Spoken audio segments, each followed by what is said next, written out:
Dakota State and South Dakota State have had some memorable matchups in the Division I era. The two teams play for a 75-pound rock called the Dakota Marker, a trophy the Bison claimed 6 straight times against their rivals. But last year, the Jacks snapped the streak with a last-second victory in Fargo, and NDSU is looking for payback.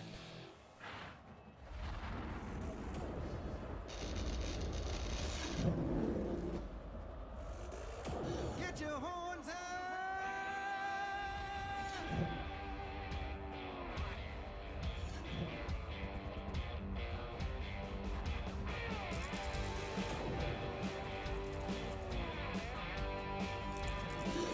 Yeah, you can hear the herd coming, baby, like it or not. We've been waiting while tailgating in the parking lot. Now that clock is ticking down, the boys are ready to go. The energy in here's electric. Let's get on with the show. Get your horns up. The green and gold are back in town. Get your horns up. Pumped up and ready to throw down. Toss that coin up in the air. Bring the boys up to the line. Hold your horns up high because it's Bison time.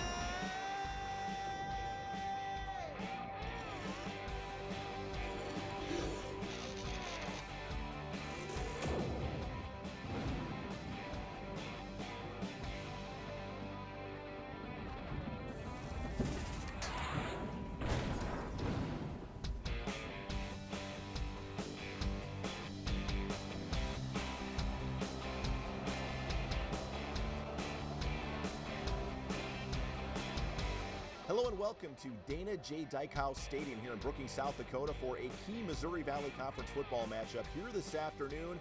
What a way to start off November. North Dakota State, South Dakota State in the 14th meeting for the Dakota Marker. The Bison had dominated this series in recent times, but South Dakota State getting the big victory in Fargo. And LT, you get the feeling North Dakota State would love to return the favor here today. Well, they did return the favor, I guess, in the playoffs. But when it comes to the Marker, yes, indeed. The Bison have owned it recently, and they don't like the fact that it's here in Brookings.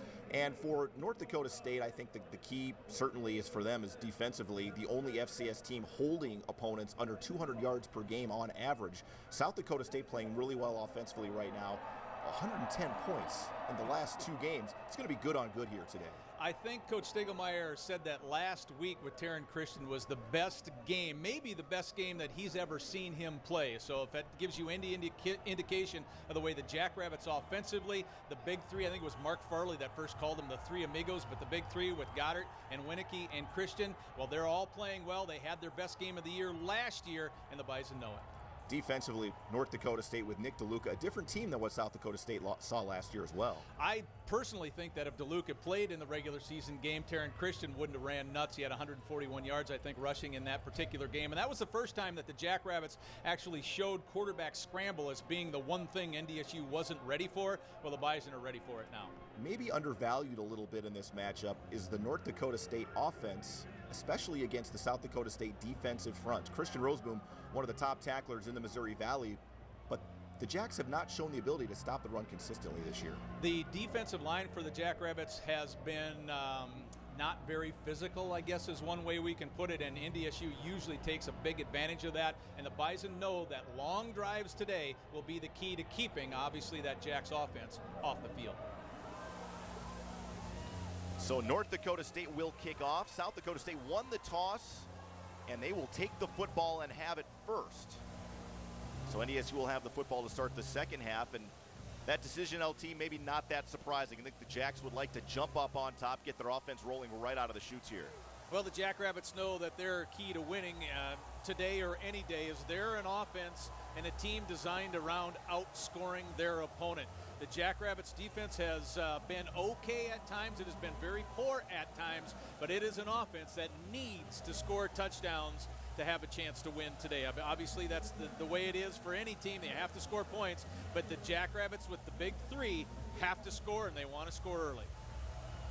And it's going to be a fun matchup on that side of the ball in particular. South Dakota State averaging 40 points a game, 4th best in the FCS.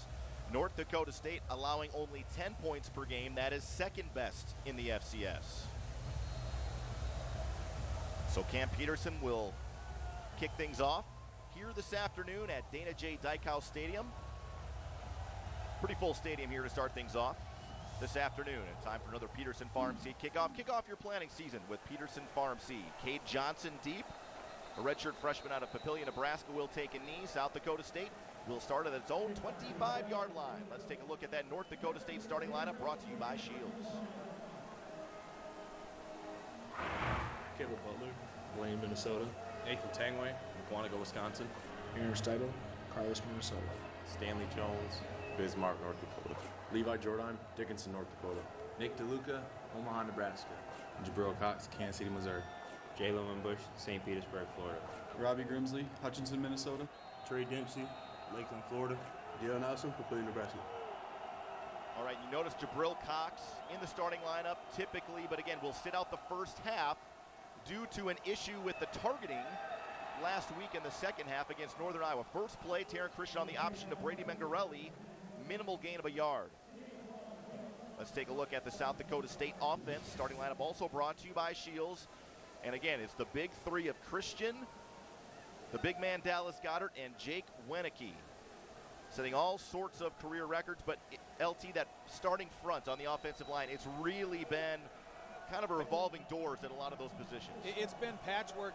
Gannett last week started and played one play, but yeah, if he's not in there, then the Jacks have to do a multiple position switch.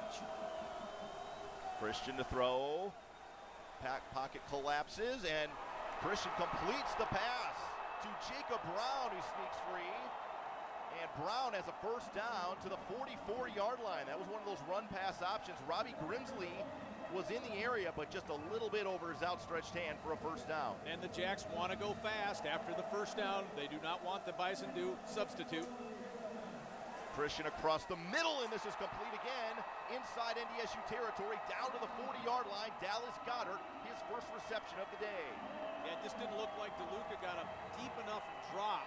And so there was plenty of space between Dempsey, the safety, and DeLuca. Goddard was able to run just a little bit of a square-in pattern, about 15 yards deep. That window was too large.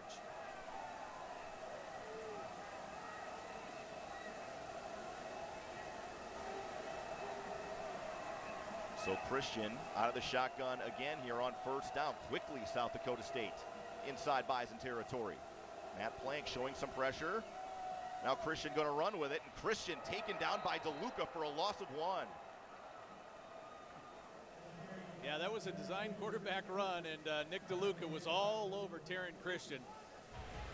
Nodak Insurance Company replay. The little kind of a, not much of a fake to Mengarelli. You're trying to get DeLuca, to bite on that or freeze just a little bit. He's too good to do that. Nick DeLuca is, I've mentioned it before, mentioned it in the pregame show in the open. I think if DeLuca played last year in the regular season, I think the Bison would have won. So we'll see how that plays out today, but Nick's one of the best. So Christian will throw it this time. Pressure across the middle, complete again. And another first down for the Jacks, and another explosive play. This time, Marquise Lewis makes the reception. Lewis had an explosive play for a touchdown last week. A little pass to the sideline where he zipped up and scored. The one thing with Goddard, the big two, Goddard and Wenicky, they force you to concentrate so much on where those two guys are. You know you have man-to-man coverage elsewhere with the individuals, and that time it was one-on-one. Dempsey against Lewis, and Lewis was able to get inside of Trey. 23 yards on that connection from Christian to Lewis. And the Jacks inside the red zone. Quick flip on the little shovel pass. Cade Johnson keeps his feet to about the 14-yard line, gain of 4. That's the Jackrabbits version of the jet sweep, if you will, and the reason that you toss it is because it is a forward pass, and if for some reason something in the exchange gets goofy, it just goes down as an incomplete pass. So that goes as passing yards. Bison string it out. Plank helps string it out. DeLuca's there, and then here comes a bunch of help. But the Jacks like that Johnson kid, the kick returner as well. He has some breakaway abilities. Kane Lusher, the fullback, the only tailback in the formation this time. Christian across the middle, wide open receiver, and it is caught for a touchdown by Brown, and the Jacks strike right away on its opening drive.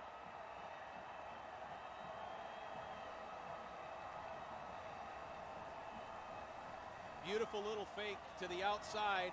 That freezes Dempsey, the safety. Nodak Insurance Company replay.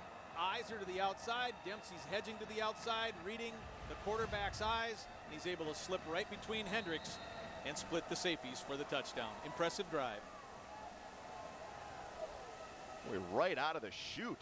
South Dakota State goes right down the field and predominantly through the air as Vinatieri adds the extra point to make it a 7-0 lead.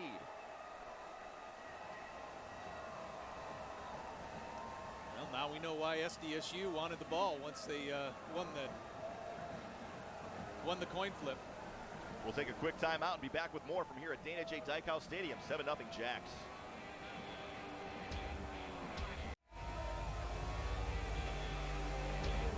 Back here at Dana J. Dykhouse Stadium, 7-0 North Dakota State trailing as we take a look at the Bobcats scoring recap. 7 plays, 75 yards, and all 75 of the yards gained were through the air.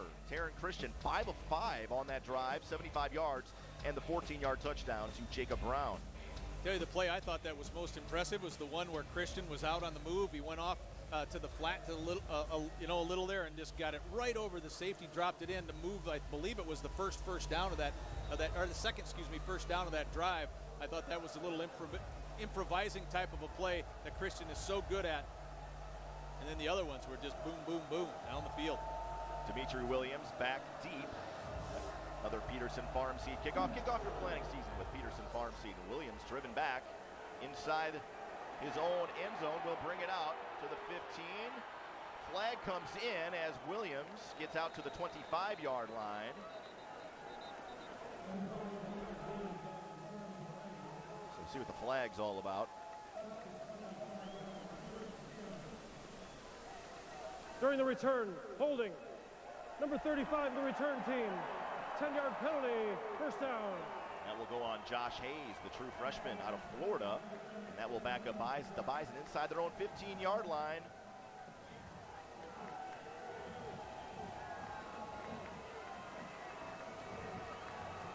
So NDSU will come out with 2 tight ends, a fullback, and the tailback, Bruce Anderson, here on 1st and 10.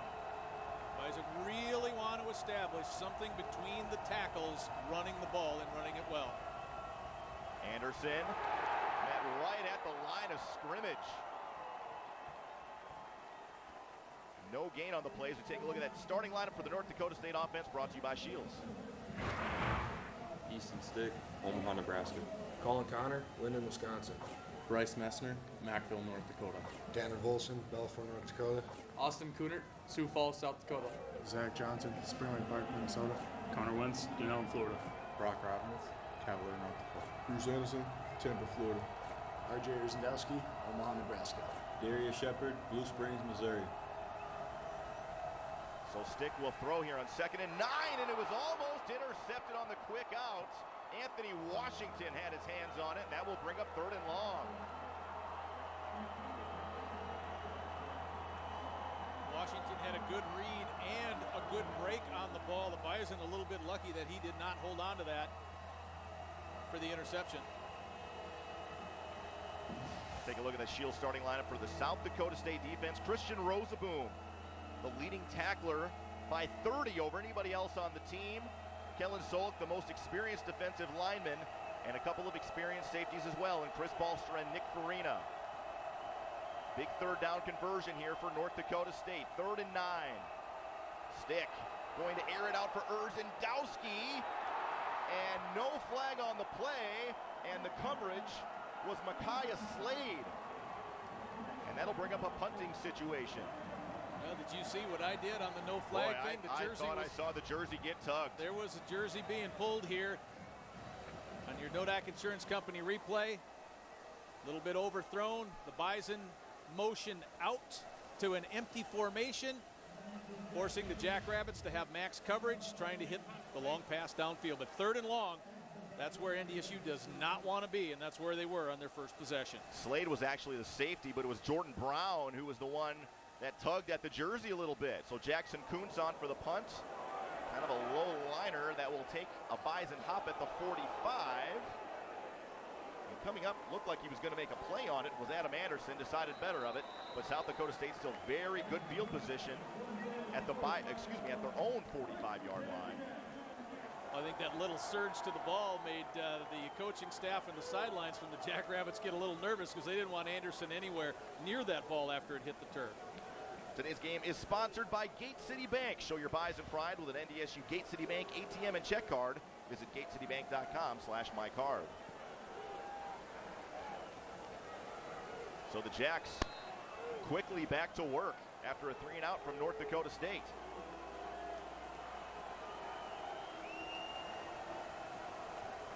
Christian hit from behind by Caleb Butler.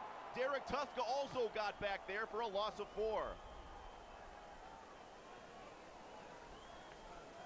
Tuska, first guy there, gets around the edge. Nodak Insurance Company replay. Look, he just blows right past the tackle, takes Christian's timing away, takes his vision away. Christian has to try to get into scramble mode. He couldn't do it because Caleb Butler was there. At the same time, the two defensive ends combining for the minus yards. Nice job up front by NDSU. Christian quickly fired out to Johnson, who's a pretty electric redshirt freshman. Nice tackle on the play by Nate Tangway after a gain of 7. Will bring up 3rd and 7. Not only nice tackle, Brian, I think a very important tackle because DeLuca blitzed on the play, and where the rush, after the catch, where he was going, to the area that Nick vacated. So if the tackle's not made after a pickup of 4, 5, 6 yards on the play, it could have been a lot bigger. Real nice job by the senior Tangway to take that away before it got to second level.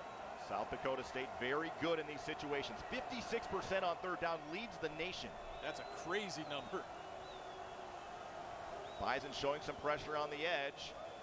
DeLuca coming in after Christian. Christian gets away, fires downfield, and Christian has another completion to Lewis for a first down to the 32.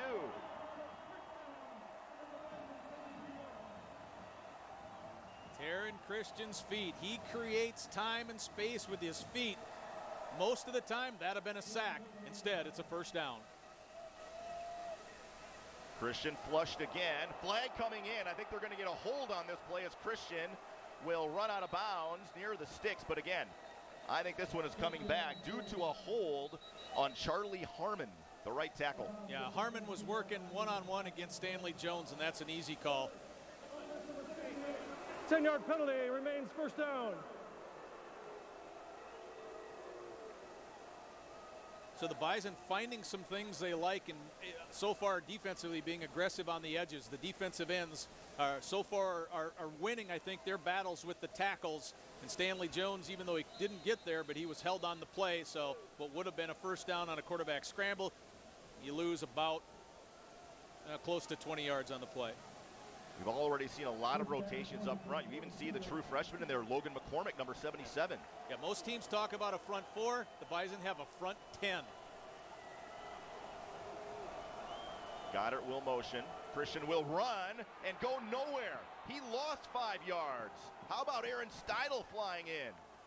Well, that is the main perceived advantage, we thought anyway, coming into the game. NDSU's defensive line, the depth that you just had mentioned already, Brian, and the ability. Steidel blows past the guard easy. You're not supposed to be able to do that on the interior part of the line. But again, once you get to Christian, you must bring him down, because if you don't, he will hurt you.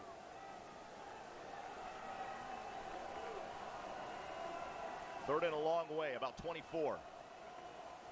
Bison bringing more pressure. Christian getting away and running. And now firing downfield and behind his intended target, incomplete. So the Bison able to hold on that particular drive and force a punting situation. Because of the penalty, Brian, that was just second down, I believe. Oh, excuse me, second down. Second down, not third down. Yep. Excuse me. Yeah, third down at 23 coming up. Because of the hold. Correct. So now we have the 3rd and 23. See the elusiveness of Christian. Anytime he starts running, if you're, a Bison jersey, you get nervous. Isaac Wallace is going to get the carry, and Levi Jordheim there to make the tackle after a gain of just 1. And now South Dakota State will punt it away. Interesting call. It's almost like the Jacks were just giving up and they'll play a little field position here, not even trying to expose themselves or trying to go downfield with too much danger. Levi Jordheim staying free, making the tackle on Wallace. And the Jacks content with the lead to play a little field position here. Well, that holding penalty, huge, LT. Just a huge part in the game. Well, yeah, he would have had the first down. I mean, Christian was past the 22. So Brady Hale on for his first punt. We'll send this one down to Darius Shepard, who calls for the fair catch and juggles it for a moment, but makes the catch at the 12-yard line. And we will take a timeout. North Dakota State with the football back, trailing by 7 here in the first quarter in Brookings.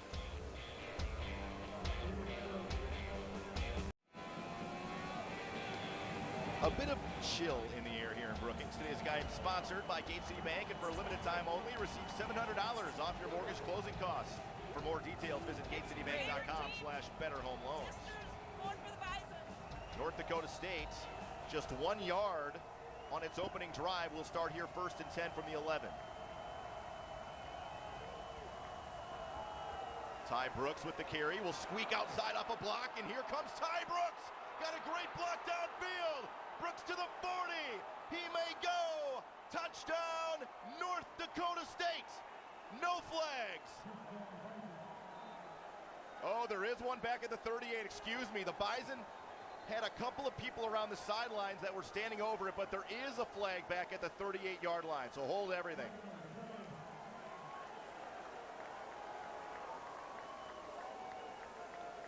Way back on the sidelines, right in front of our cameras.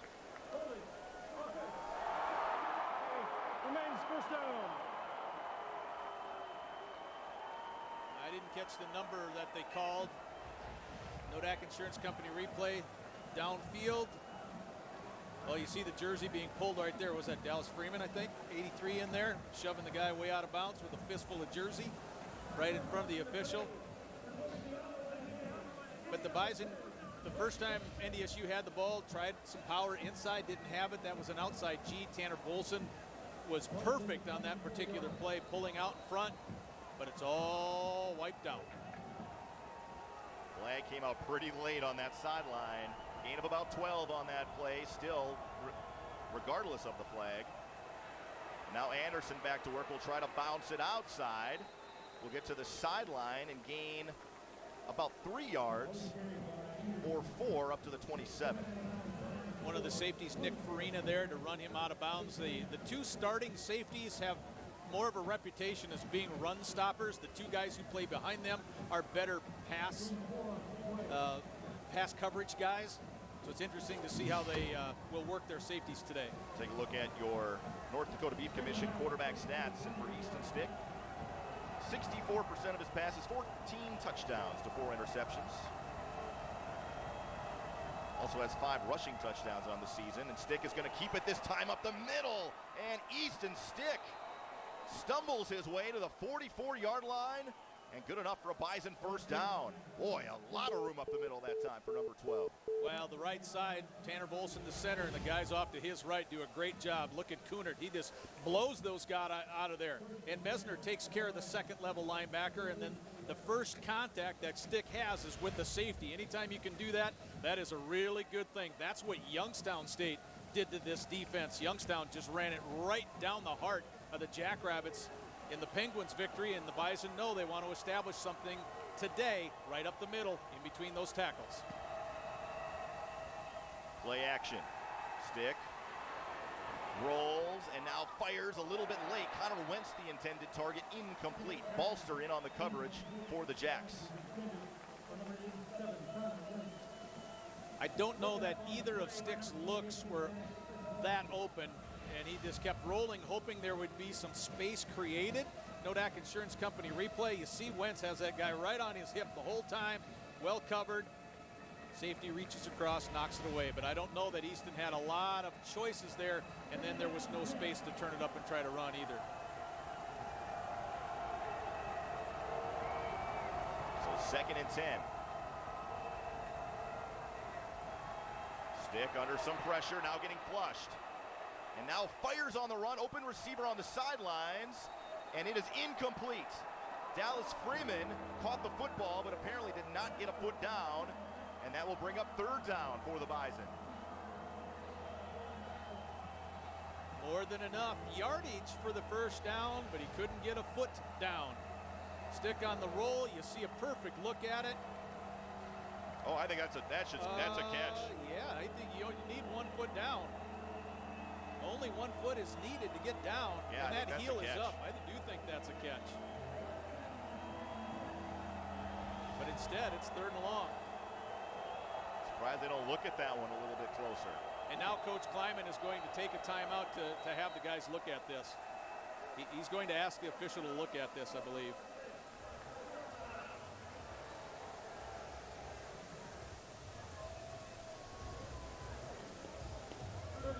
Again, that left foot before the right, I think, is down, right? Sure thought so. You only need 1 in college. First one right there. That's a catch. Right there. But let's tell everybody who's watching at home that we are not the replay booth this week. We do not know what the angle that the officials are using because they're using the home TV network to do the replays.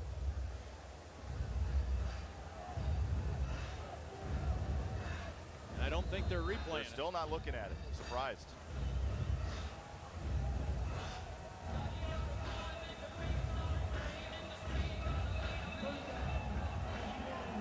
So 3rd and 10 for NDSU.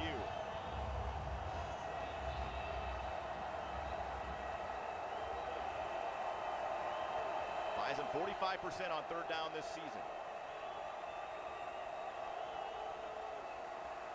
Stick, plenty of time in the pocket. Now fires late, and was it hung on to? I think it was. Connor Wentz right at the sticks has enough for a 1st down. Very impressive catch there by Connor Wentz, and he does have the 1st down. Nodak Insurance Company replay, end zone view at it. 3 rushers, max coverage. 8 guys trying to guard, and boy, Connor Wentz makes one of his better catches of the year. Stick rifles it in there right at the 1st down marker. A late adjustment on the ball. Very good hands there from Connor Wentz as the Bison extend the drive. This is an important drive, too. Freeman the motion man. Stick will keep it again. Stick inside the 40, down to the 38-yard line. Good pickup on 1st down of about 8 yards. One of the things today the Bison are doing a little bit different on the read option is Stick is looking at the linebacker instead of the defensive end. He's looking at Rosaboom and where Rosaboom is going as opposed to the defensive end that it's done. It's an adjustment. It's a little tweak the Bison are making the day, but it's one they think they have to do. And if Stick makes the right call, sees Rosaboom vacate, he will keep.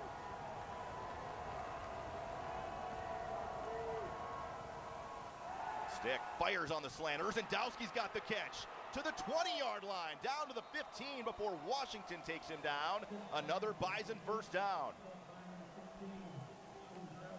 One of the tendencies of the Jackrabbit defense is to play very soft on their corners. And I just talked about how the 2 safeties are known more for tackling than they are for their pass coverage, and you saw how Farina was late to the game, and Urzendowski's able to get free off the line. He's going 8 yards deep before running a slant to the middle of the field, able to beat the safety. That's a play designed to beat the safety, not beat the corner. 23 yards on that connection for the Creighton Prep duo. Now back to the ground game. Brooks wants to bounce it out, now cuts it back inside before he is taken down on the play by Dalton Cox. Gained about 3, maybe 4.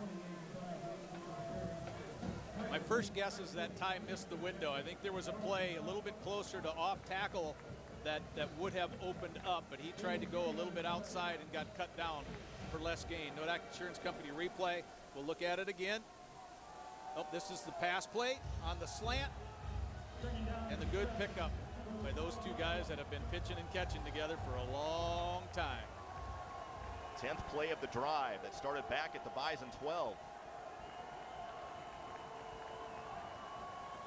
Seth Wilson, his first ever collegiate carry. Well, he was going to be a redshirt freshman. Got his redshirt pulled last week, played 1 play. last Saturday against Northern Iowa, and that is the first time he has carried the ball in a Bison uniform. Well, if the Bison certainly don't feel and don't expect, to have a long run in the playoffs, which everyone around this program expects, then I don't know if that decision is made. But the Bison know that they can't do what they want to do with two tailbacks. They need the third, and that's why Wilson had the red shirt pulled. 3rd and 4 for the Bison.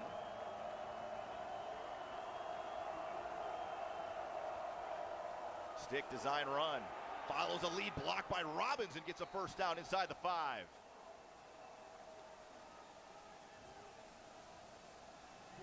We've seen this outside kind of power play, G, if you will. Kunert, great block by Austin Kunert. This time you don't even mess with the handoff. You know the quarterback's going to run it. The Bison don't like to expose Stick a lot in the running game, but when do you choose to do that? You do it in the red zone and you do it on 3rd down, and in that case it was both 3rd down and in the red zone.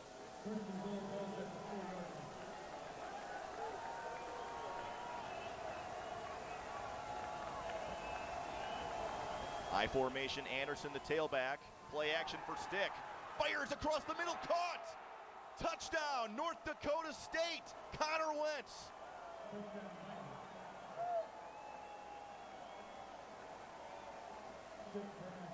Third touchdown catch of the year for Connor Wentz, and we know he had that really huge 3rd down catch to keep this all-important drive for the Bison alive, and then he finishes off in the end zone. Nice answer by the Bison offense. 12 plays, 88 yards on that drive for North Dakota State. A drive that looked like it was going to be one play. Peterson, the extra point, knocks it through, and we're tied at 7. With 50 seconds left in the first quarter, we'll step aside and be back with more from here in Brookings.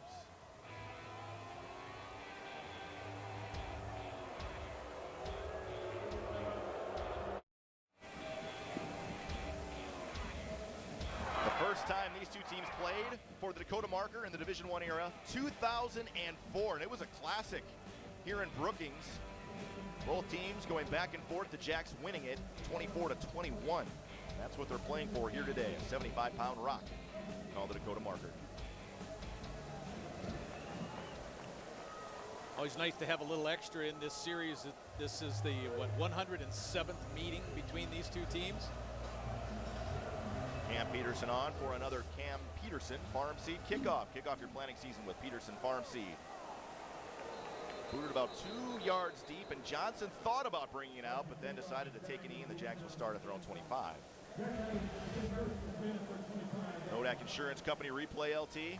Well, Connor Wentz executed. is able to get inside. They get a linebacker on Wentz. That's what you want. And Connor catches the 7th touchdown of the year as a tight end group. That's something that the Bison have, one of their positions, tight end advantage that most teams don't. 12 plays, 88 yards. Wentz again with that all-important 3rd down catch that extended the drive, and then he finishes it with the 4-yard touchdown. Well, the Jacks do have 96 total yards, but so far -5 rushing yards here in the first quarter.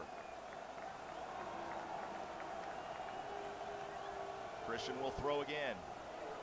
Firing, Goddard wide open at the 40 to midfield and taken down by Hendricks.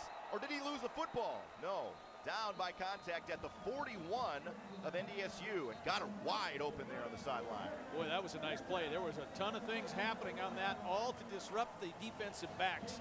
You clear the corner, the safety goes with the guy in the middle, and then you got the best tight end in this division in the country left open by about 10 yards.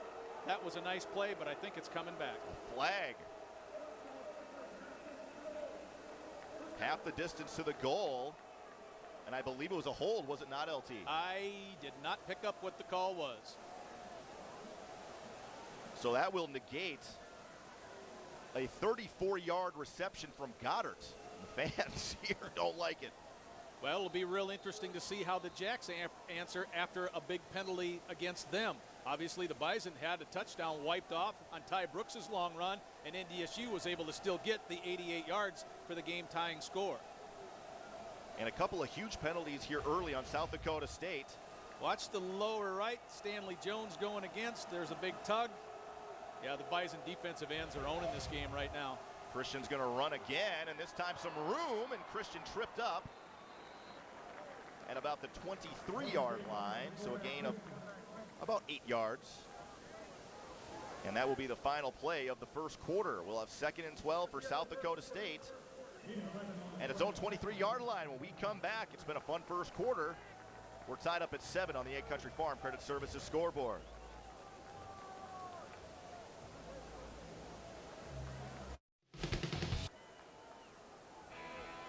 Today's game is sponsored by Gate City Bank. Gate City Bank has been serving customers and investing in a better way of life since 1923 with 36 locations in 19 communities across North Dakota and western Minnesota.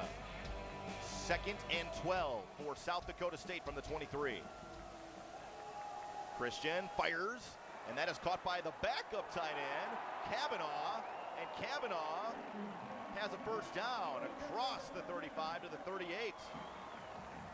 That was some really good reads there post-snap by Taryn Christian. The Bison did a bunch of movement. They brought Robbie Grimsley down. They also brought Hendricks down. There was a nickel situation, and Kavanaugh, they really think that this kid right here is going to be the next big thing at tight end. They think that he's Dallas Goddard Jr.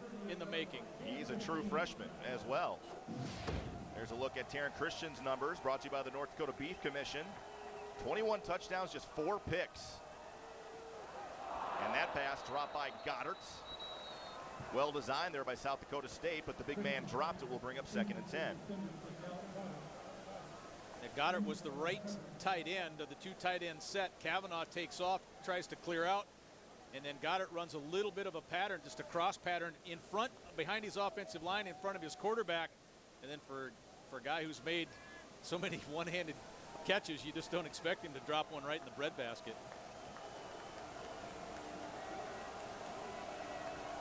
Now the Jacks will move around a little bit and split Goddard out. Now Winnicky comes in motion to split the field. Mengarelli, his first carry, slips a couple of tackles and spins his way across the 45-yard line. Will bring up 3rd and 2.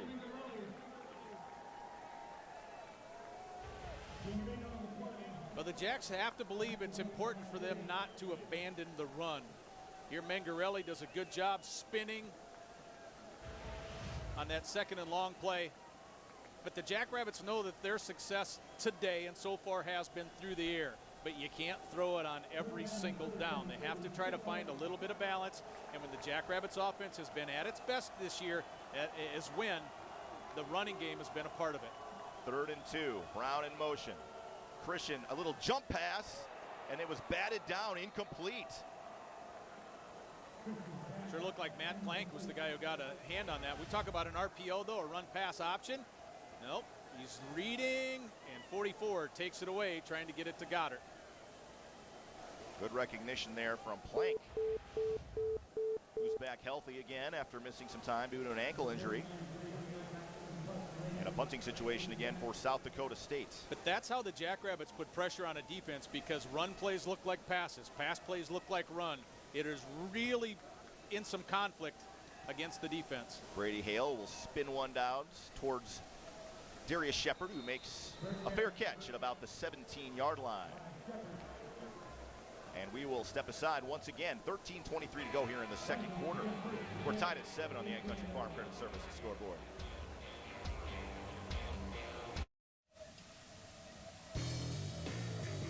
The Dakota marker. Bison have had some success here in Brookings, winning the last 3 times here, including in 2011, 38-14 the final score that year. And of course, NDSU went on to win the national championship a little bit later. Well, yeah, the Bison have owned the series, won 9 of the last 10 games, I believe. So the Bison offense went 12 plays and 88 yards in the last drive, this time backed up inside its own 20-yard line. Inside handoff. Little bit of room there, not a ton across the 20-yard line is Bruce Anderson. It's not a huge surprise if you look at the first quarter stats and you see the fact that NDSU is outgained on the ground, and NDSU had 56 more rushing yards than the Jackrabbits did. Let's take a look at your trivia question, sponsored by the North Dakota Soybean Council. How many grams of protein are in 1 cup of soy milk? LT will have your answer in a little bit.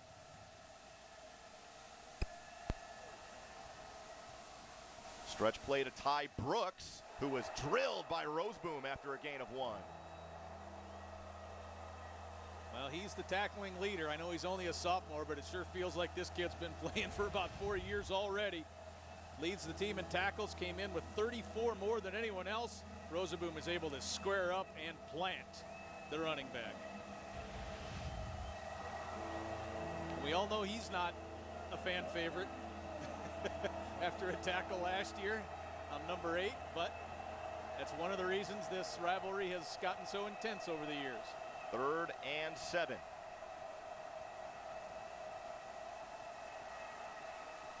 Easton Stick airing it out. Open receiver is Shepard. He got behind the defense and made the catch in Jack's territory at the 47. One-on-one with the safety is a green light today for NDSU. Nodak Insurance Company replay. Stick with real good protection. He is able to stay patient in the pocket and step into the throw. Look at Shepard just turning on another gear. Stick laying it right in there. Bolster, he got behind early on the route on his defensive side. Shep made him pay.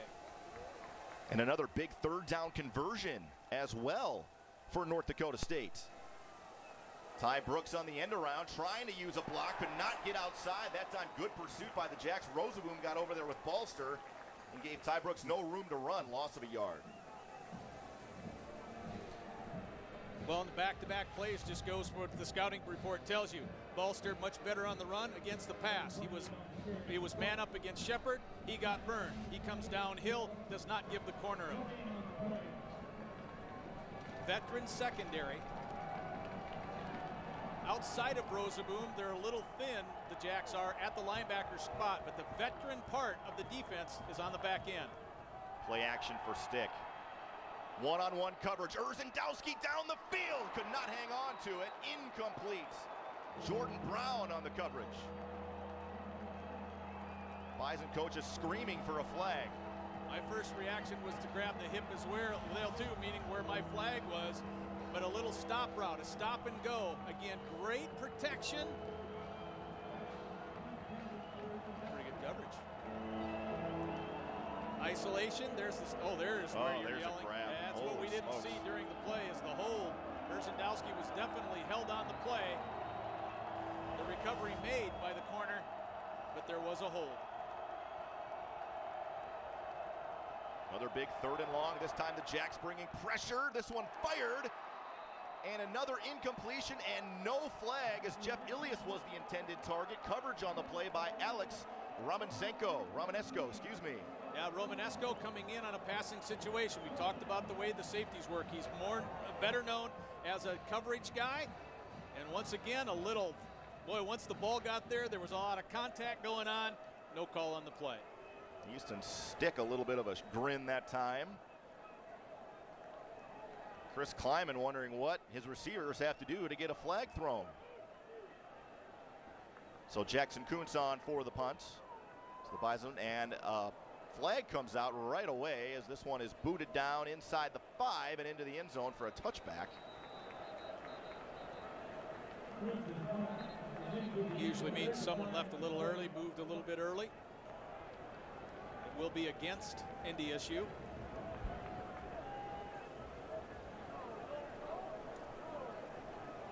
The Jacks will probably just bring the ball, I'm guessing. 5 players in the backfield. Kicking team. That 5-yard penalty will be added to the end of the kick. First down. So the Jacks will start at the 25 instead of the 20 with the 5 yards.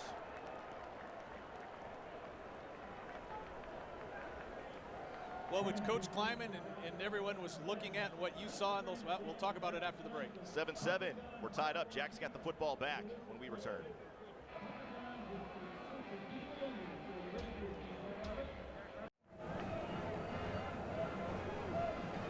South Dakota State with the football back in a tie game, 7-7.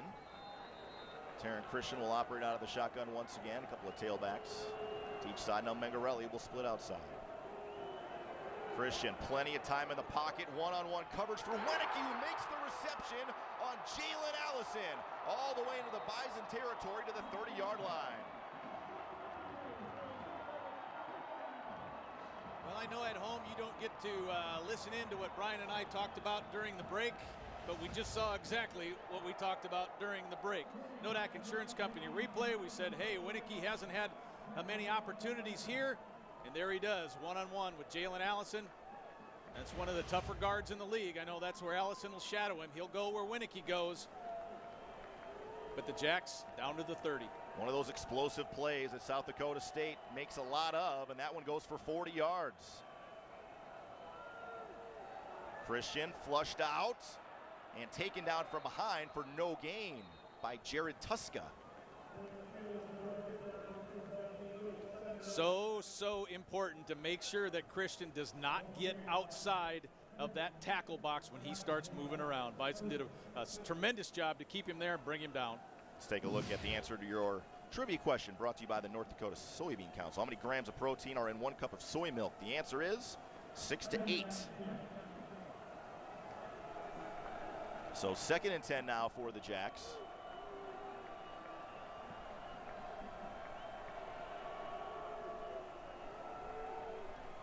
Ooh, a screen pass and dangerous. And Blake Williams was the guy that I think got in the way of that pass. Goddard was the intended target. Will bring up 3rd and 10. It certainly was a pass breakup there by Blake Williams and almost an opportunity for an interception, trying to set up the middle screen for Goddard. Nodak Insurance Company replay. Williams playing off that, sees, boom. He almost came up with that. He read that really well. Almost got it, yep.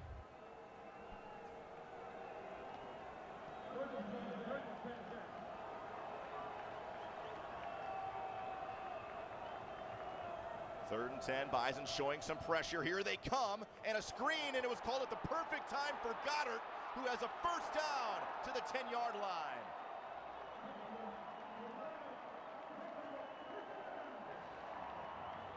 And SDSU will go quickly. Little different concept, or a little different play design, but the same concept with the tight end screen. Isaac Wallace will make his first carry of the day.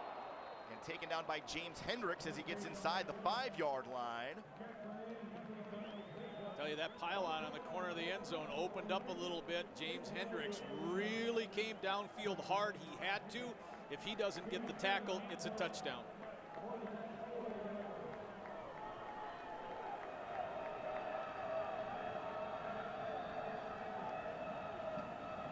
I think Mikey Daniel is in there at tailback now. He's been the guy who's gotten a lot of short yardage touchdowns for SDSU. And now South Dakota State will call for a timeout on 2nd and 3. And you mentioned Mikey Daniel, how important he's been in these short yardage situations. Leads the team with 8 rushing touchdowns. He had 4 touchdowns against Missouri State. Did run for 66 yards in a score against Western Illinois in a victory last Saturday.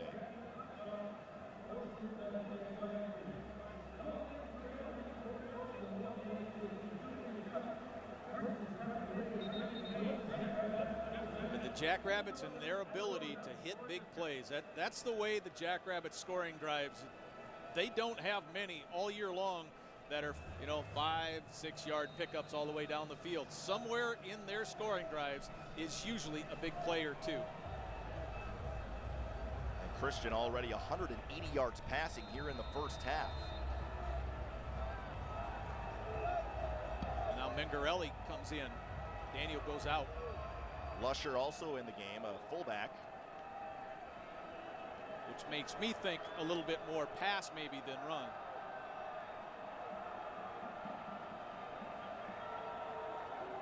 Option. Christian is going to throw this one away, and that thing was sniffed out right away by North Dakota State. Yeah, he saw a 4 and a 9 not allowing anything to happen, and Christian actually takes a little hit at the back end of this play, but does the right thing by heaving it out. Nodak Insurance Company replay. There is no way that Nick DeLuca is going to get burned on this play on the ground. He strung it out, forced the quarterback to make a decision, and the QB probably made the right one just to get rid of it.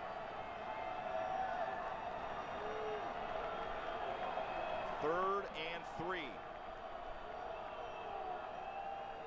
Christian going to float it up to the back of the end zone, and falling down was Goddard. Incomplete, no flag. Trey Dempsey on the coverage. Well, the Jacks are so famous for running the fade to Winicky. Here they used Winicky as the decoy. He's the guy running inside, right underneath. Tried to get the fade back out to Goddard. Safety had him all the way. So that will bring on Chase Vinatieri for a field goal attempt. He only missed against UNI here a couple of weeks ago. He has 4 of 5. He has run in for a touchdown on a fake at Montana State in September. But he has missed 4 PATs from close range too, so Vinatieri's been a little inconsistent from this distance. This time, Vinatieri connects, and the Jacks regain the lead, 10-7.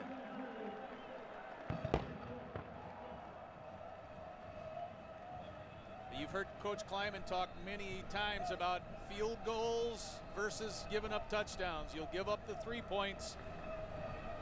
As Coach Kleiman has said, field goals don't beat you. Touchdowns beat you. So the fact that the Jacks got it inside the 5 and you only gave up 3, yeah, you don't have the lead, but it's a little mini win for NDSU. And how many times last year did South Dakota State have the ball inside the Bison territory and got no points? So now with 7:52 to go until halftime, we'll see if North Dakota State offensively can respond.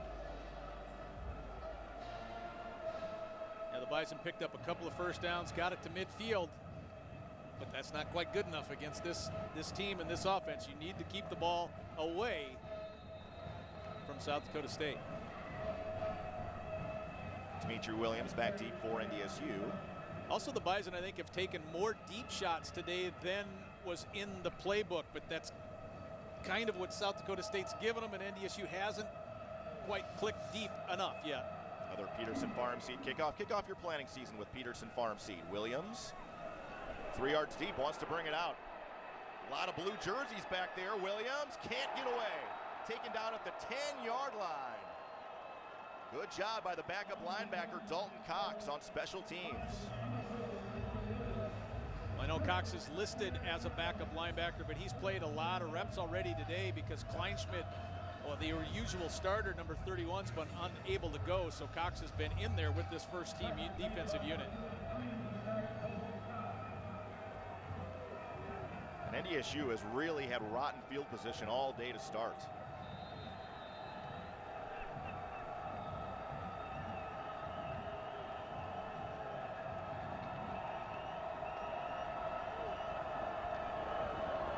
Back to the power game room this time for Anderson, who was taken down in the hole after a gain of about 4 yards. That was one of those plays that was so close to being able to pop it big. Nodak Insurance Company replay. Because the Bison flipped their tight end, the linebacker shifted off as you were watching this replay to the left, and the Bison were able to play back against the grain. So that's where you try to move one of the linebackers, in this case Rosenboom, the leading tackler, away from where you intend to run it. And if he just could have got past that one, there'd have been another 20-plus in there. Yeah, Anthony Washington was the guy that came in. Now Stick will throw. Going to air it out deep. Shepard downfield. Incomplete. And again, no flag. They're letting them play in the secondary today. Oh, they certainly are. I thought that one in game speed might have happened a little bit earlier, but no doubt on a little out and up. Shepard had him beat, but the Bison did not connect on another deep ball. Nodak Insurance Company replay. Stick has all the time in the world. The nice pump fake. And you be the judge. The fact that the ball was just a little underthrown makes you keep the flag in your pocket. 3rd and 5. Stick under pressure, and down he goes back at the 5-yard line. Flying in to make that sack was Ryan Arith.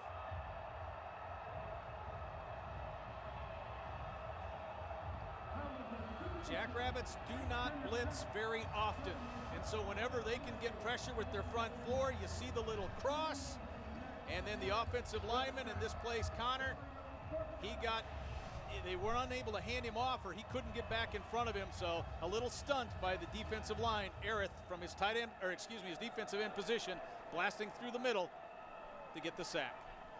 So a 3 and out, and now Jackson Kuntz will send one pretty deep, and a pretty good punt this time, taken by Anderson.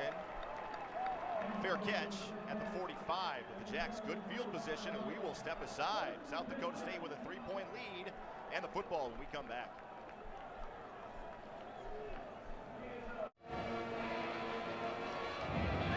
Today's game is sponsored by Gate City Bank. Show your buys and pride with an NDSU Gate City Bank ATM and check card. Visit gatecitybank.com/mycard. South Dakota State set up with good field position once again at their own 45, 1st and 10.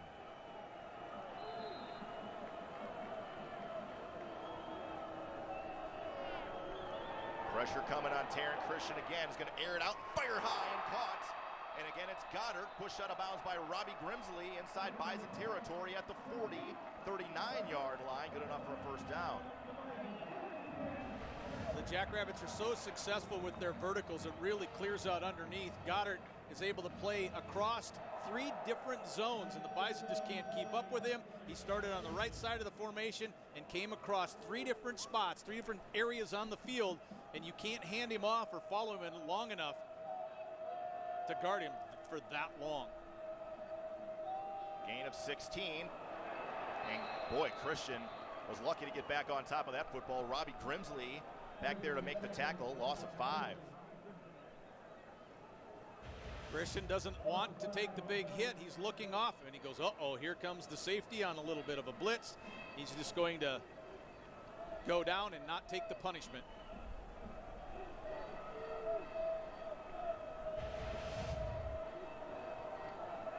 Grimsley had a really good game last week against Northern Iowa, including a pick 6 in the first half.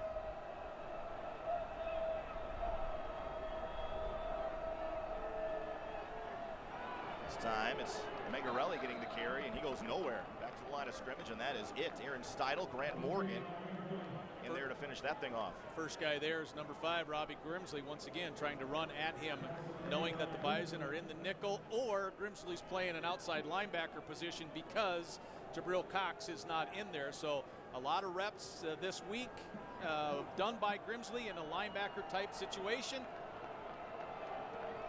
Now it's more of a nickel as Grimsley's out in the slot.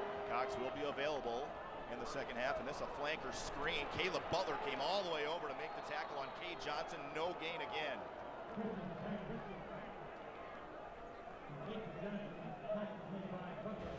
So the defense stiffens here for NDSU. Play designed to make the first guy miss, but you do not expect the first guy to be a defensive end. Butler just flying out of there after he reads where the quarterback gets rid of it so fast, uses his speed to the outside. That's why the Bison have such high expectations of Caleb Butler, and he usually comes through. So Brady Hale on for another punt. End over end. Shepard will call for the fair catch and make it at his own 10-yard line. And North Dakota State backed up again, trailing by 3. Yeah, what did you say the last time the Bison had the ball here? The terrible field position that NDSU's offense has been put in? Jacks winning the field position battle once again.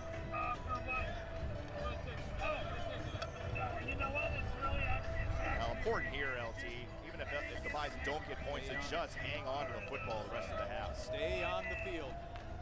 Because the Bison will have the football coming out of the locker room. And they will have Jabril Cox back coming out of the locker room, which will help as well. Stick will operate out of the shotgun here on 1st and 10. You've got your 2 batteries still, right? Okay. And Shepard open in the slot, eludes one man, and then keeps fighting to the 16-yard line. Gain of 6 on 1st down.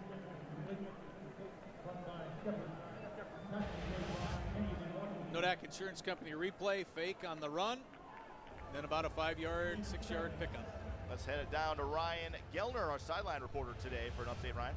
Hi guys, good chilly afternoon from the sidelines. A First International Bank and Trust. Just a quick note on the time of possession. It seems like South Dakota State has held this football most of the game, but in reality, it's 15 minutes for South Dakota State, 11 and a half for the Bison, guys. All right, thank you, Ryan. And a first down on that play action to Shepard again. He makes the catch up at the 21-yard line. So NDSU moves the chains and gets themselves a little breathing room here. Back-to-back plays, same play, opposite side of the field.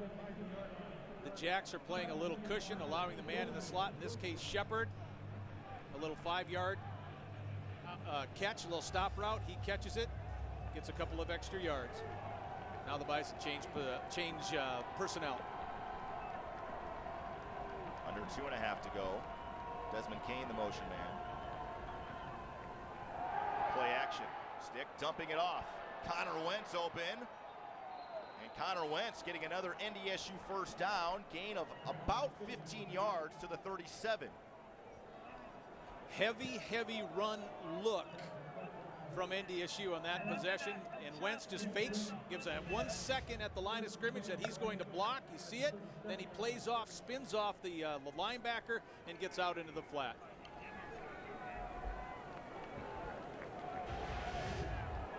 Now under 2 minutes to go, the Bison do have a couple of timeouts. They want to try to get points here before the end of the half.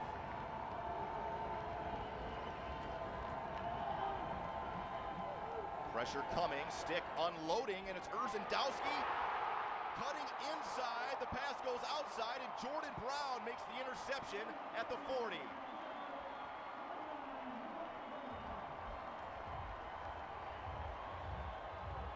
Not a better way to describe it than you just did, Brian. The ball was released. Urzendowski's like, okay, here, and I've got him back to the inside. I got his hips flipped already, and I have an opportunity for a big play back toward the safety, but Stick did not read the same thing that the wide receiver did, and he let loose of the ball to the out. So now SDSU at their own 40-yard line, 1:40 to work with in 2 timeouts. First turnover of the game on either team.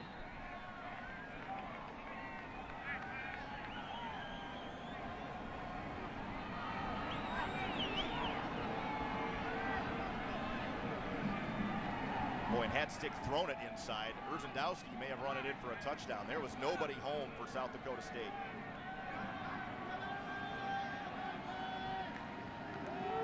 Christian will throw, has time, down the seam, and a completion pass, I should say, to Dallas Goddard inside Bison territory, all the way down to the 38.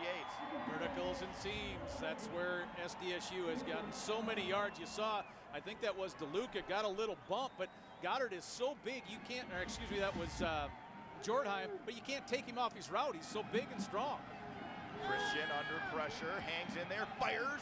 Goddard again has a catch, down to the 13-yard line. And just like that, the Jacks knocking on the door.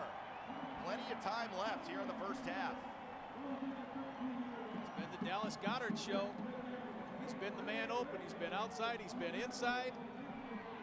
And the way that he's able to have the time to jump as many zones, if you will, it's just so hard to guard a guy that big. You can't take him off his route. He's open over the middle. He's a big target. Christian knows where he's at. Goddard 5 catches for 98 yards already. Taryn Christian has 243 passing yards here in the first half. Christian going to take off and run here before he is taken down after a gain of 3 yards. Trey Dempsey making the tackle for NDSU. South Dakota State will take a timeout. Yeah, they'll talk about it here. Not let too many more seconds roll off the clock. This is the last play in the Nodak Insurance Company replay. Design quarterback run. Christian is hoping the inside opens up a little bit more. Dempsey did not allow that. Came down and smacked the quarterback down. Jacks inside the 10 once again.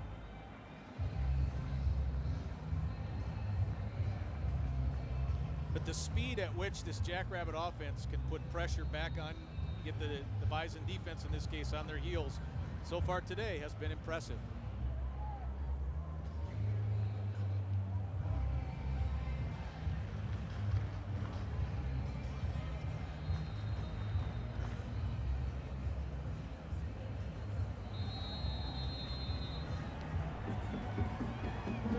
Down here, I always look to see where's number 19 going. One-on-one at the 10, closest to the camera. A lot of touchdowns on fade routes. Christian gets rid of it, complete. Kate Johnson makes the reception, keeps fighting. Down to about the 1. And that'll be enough for a first down. First and goal for the Jacks. Clock stops here as the first down marker gets reset, and South Dakota State will go quickly.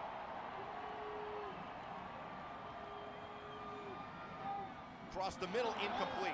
Jacob Brown, the intended target. Dom Davis on the coverage, and then a flag came in very late. Well, it's a hold. It's a defensive hold. Brown tugged on his jersey. We saw where the Bison did not get calls in their advantage earlier in this first half. That is a definite hold. Pass interference, defense number 2. Half the distance to the goal. Automatic first down. That'll move the ball ahead about a foot.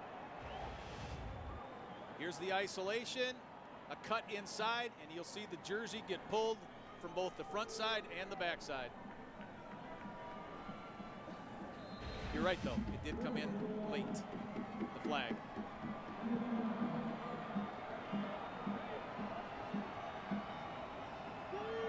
Christian out of the shotgun. Quarterback design run, gonna dart outside. He's got room, and he's in for a South Dakota State touchdown.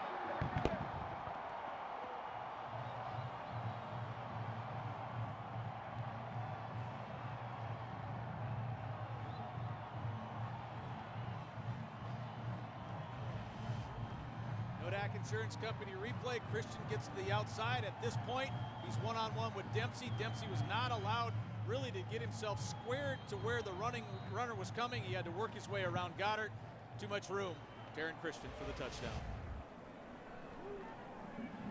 Vinatieri on for the extra point. He puts that through, and the Jacks take advantage of a late turnover here in the first half by North Dakota State and have extended the lead to 17-7 with 12 seconds to go. What a big turnaround. The Bison are getting something going. They take the shot downfield. Quarterback, receiver not on the same page. Interception. Goddard down inside the 10, and the Jacks are able to work the lead to 10. Taryn Christian, 15 of 21 for 251 yards passing here in the first half alone. Well, this is what Taryn Christian looked like last week. He was carving up Western as well. Scoring recap brought to you by Bobcat. 5 plays, 60 yards, and a minute 28 as Taryn Christian takes it in for the touchdown. His 6th rushing touchdown of the season.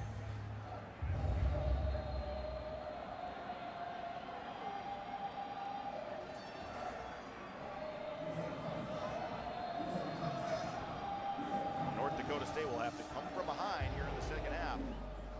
They want to win in Brookings. Another Peterson Farm Seed kickoff. Kick off your planning season with Peterson Farm Seed. Dimitri Williams from his own goal line. Almost broke free and then drilled by the kicker. Vinatieri at about the 27. Well, Ethan Bullock, that was Jarek Berg, who was already holding on around the waist, and then Vinatieri does get a pretty good shot in at the end.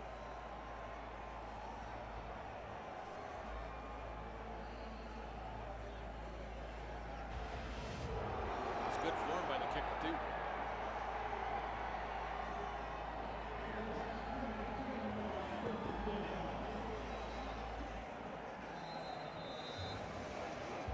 South Dakota State has about 7 players deep. NDSU just content to run it with Anderson, who gets taken down after a gain of 4. And the first half will run out. And the home team finishes that first half with some momentum. A Taryn Christian rushing touchdown from a yard out with under 30 seconds to go. And the Jacks lead it 17-7. As we head to halftime. Stay tuned for the Proceed halftime report. Beth Houle and Alex Egan standing by, but Ryan Geller standing by with Chris Kleiman.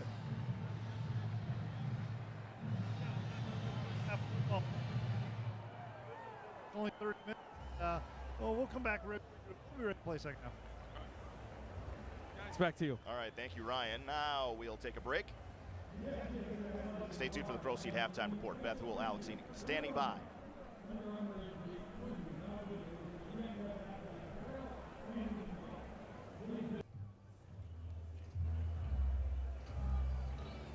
All right, back here in Brookings, getting ready for the second half of play between North Dakota State and South Dakota State. 107th meeting between these two teams in a rivalry that started back in 1903. Let's take a look at some of your first half highlights. Taryn Christian across the middle that time to Jacob Brown, got scoring, started right away for South Dakota State on its opening drive. NDSU put it together, a 12-play, 88-yard drive. Connor Wentz, the touchdown reception, tied the game after a Chase Vinatieri field goal and an Easton Stick interception late in the first half. Taryn Christian from a yard out. And the Jacks extended their lead to 10. The Bison will have the football first, and that man, number 42 right there, is now eligible to play after missing the first half due to a targeting call in the second half last week against Northern Iowa. Well, the Bison certainly hope that his size, athleticism, and strength makes a difference, because I don't know if he goes right on Dallas Goddard right off the bat, but Dallas Goddard ran free quite a bit in that first half, especially in the second quarter. Jackrabbits had 165 total yards in the second quarter on 20 plays, so there were some big plays in there. Real important possession for NDSU. Vinatieri puts the toe to it. Dimitri Williams will take it from his own one. And Williams has a lane this time. Williams to the outside and across the 35 to the 40-yard line. So the Bison finally get some decent field position here to start off the second half. Well, I think it was Seth Wilson that got a real nice block on the edge. Number 30, watch him, and he comes into your screen. He gets a little pop right there and opens up that seam on the Nodak Insurance Company replay. And the Bison have right here what they didn't have most of that first half. Good starting field position.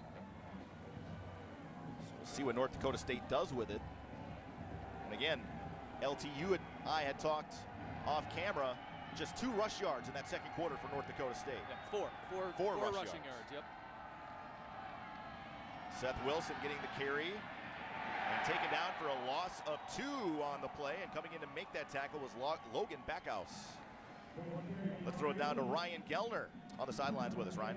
Hi, guys. A First International Bank and Trust sideline report. Chris Kleiman at halftime focused his comments on both the offensive line and the defensive line for North Dakota State.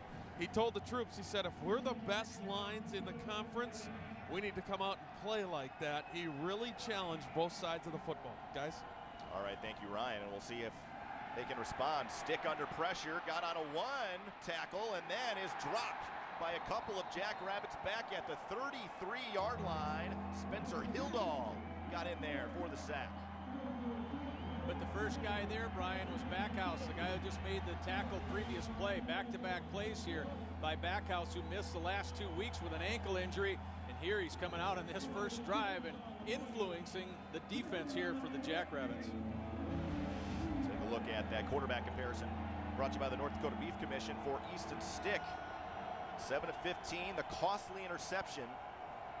Did have the 1 long passing play to Darius Shepard. 3rd and long for North Dakota State. Plenty of time. Shepard at the 50, hung on to it, I think, and has enough for a Bison first down to the 46 of South Dakota State. Good enough for 20 yards on a 3rd and 18. When you go backwards on your first 2 plays, 3rd and long is what an offense does not want to have happen. But Stick there was able to step in, had real good time, no pass rush this time. Shepard was needing to get past midfield. He did it by 4 yards, first down, an important first down for NDSU. Backhouse makes the tackle. Inside handoff, bounced outside. Flag comes in as Anderson stays on his feet, pushed out of bounds at the 37 by Balster, but again, a flag comes in right away. And Bryce Mesner is pointing at South Dakota State. It was on the back half of the play. Holding. Defense number 94. 10-yard penalty. First down. So defensive holding on Kellen Solik.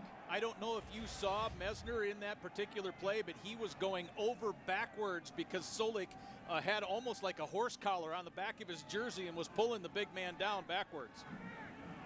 So now, just like that, North Dakota State all the way down to the 27-yard line.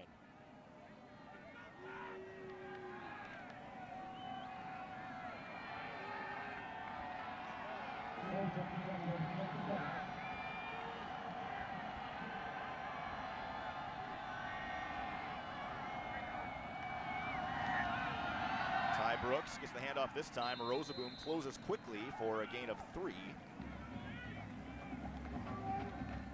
Talked about that a little bit in the first half, how Stick is altering who he's reading. For the most part today, he's switching and reading Rosaboom, the middle linebacker in that particular instance. Rosaboom did not take the fake. Stick thought he was a little further outside than he was, but he was still in on the tackle. He is such an active guy on the defense.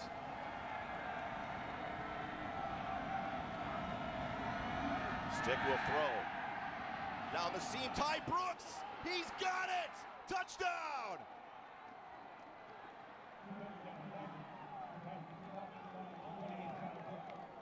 Well, we know Rosaboom can tackle everything in sight, but we just found out there that he can't cover everything in sight. Rosaboom got behind on the play, right up the seam. Ty Brooks is able to corral it and get in for an all-important touchdown. Very important, I thought, for the Bison to score on this opening drive, given the fact they gave up the late touchdown in the second quarter. Nice design play to isolate the linebacker. Peterson on for the extra point. Puts it through, and the lead is down to 3. North Dakota State answers on its opening possession of the second half and lead it by 3. We'll step aside. 11:53 to go here in the third quarter.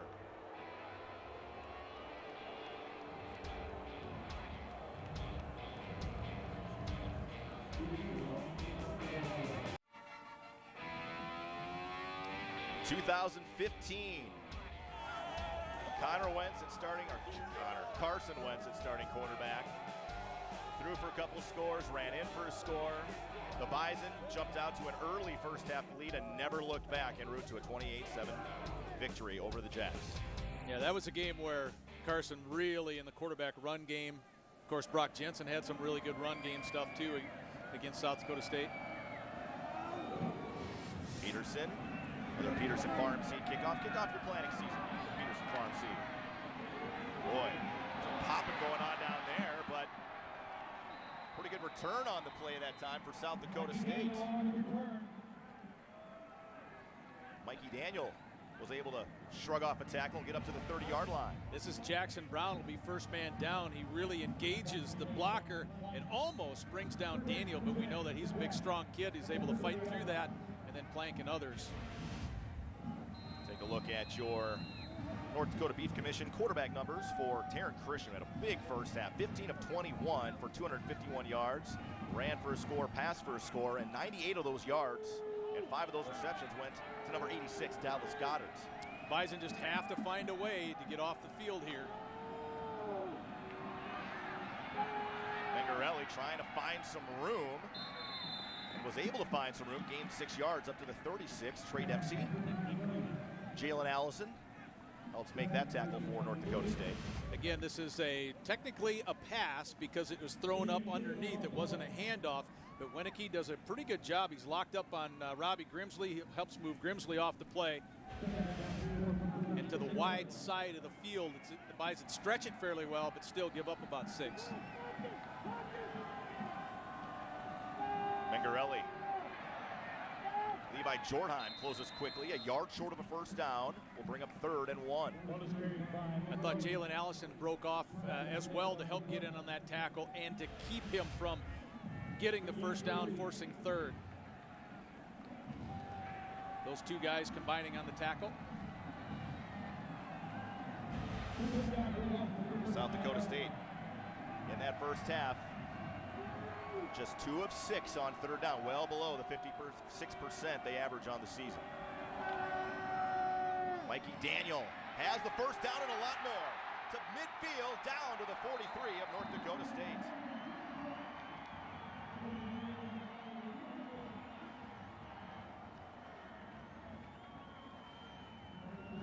Interesting look in the backfield with Goddard as kind of a blocking fullback on this particular play.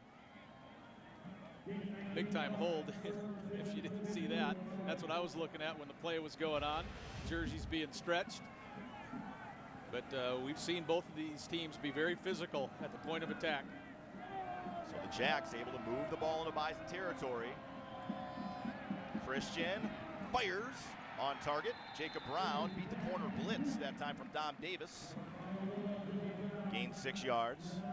Davis sneaking down the line of scrimmage, and Christian saw him come and was able to release it fast enough.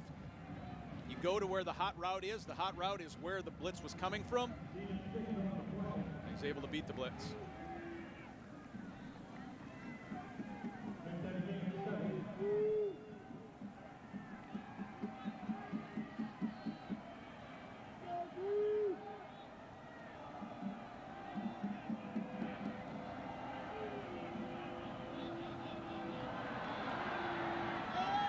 Christian going to keep it this time and hit pretty hard by Robbie Grimsley. Again, about a yard short of a first down.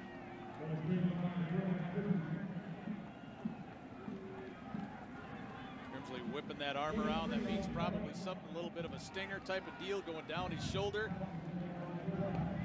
He smacks that right shoulder into the quarterback.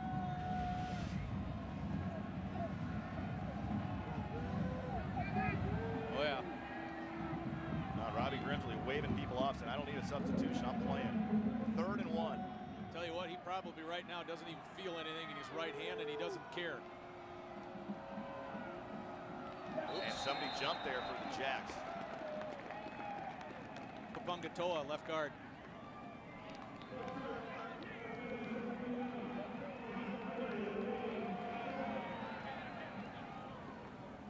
Just the way he was jumping, it looked like a designed run for Taryn Christian. So a 3rd and 1 goes to a 3rd and 6. Obviously changes the play call, but it might change the mindset of Coach Stig and his staff too, because if the Bison held there on that yard, it just seems like the way the Jackrabbits offense is going, they probably would have went for it. Somebody jumped again. I think it was Kapungatoa again. Taking back 5 more.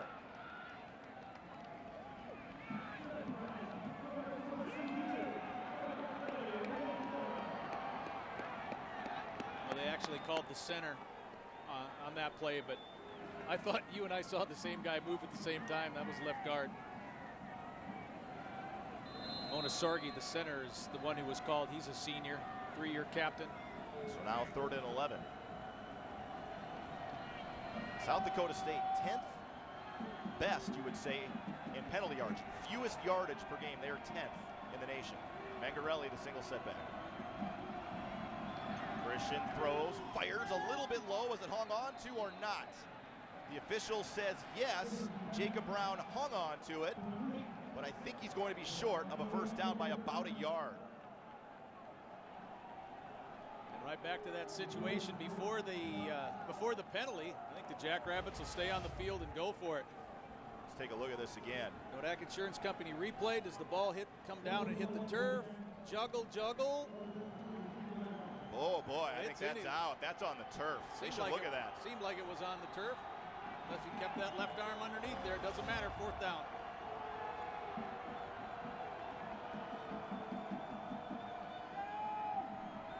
Daniel, did he get it? It's going to be close.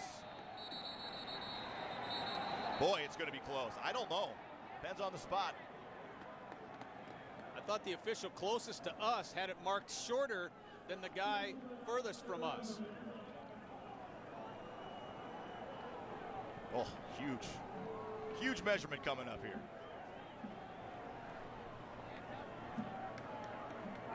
I think he needed the 32. I'm not sure he got the 32.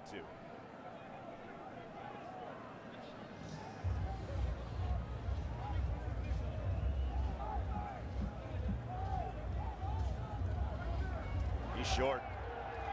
Length of the football or more. So the Bison defense holds. Bison find a way with some help from a couple of Jackrabbit turnovers, made it 4th and short. The Jacks needed a yard. They could not get it. Huge stop by the NDSU defense. So now the offense right back on the field with some momentum.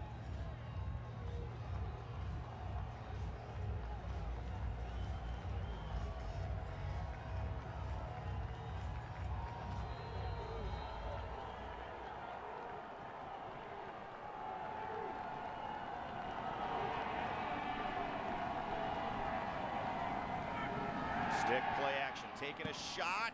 Overshot his intended target, R.J. Urzendowski.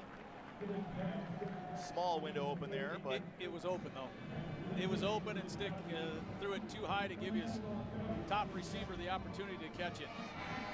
Little false pull action, showing the run. Yeah, there was a chance for that to get there. Just sailed a little too high.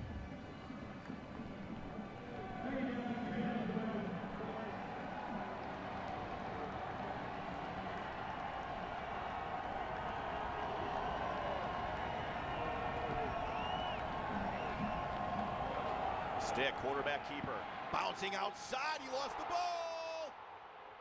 Picked up by South Dakota State. Romanesco, I think, came up with it for the Jacks.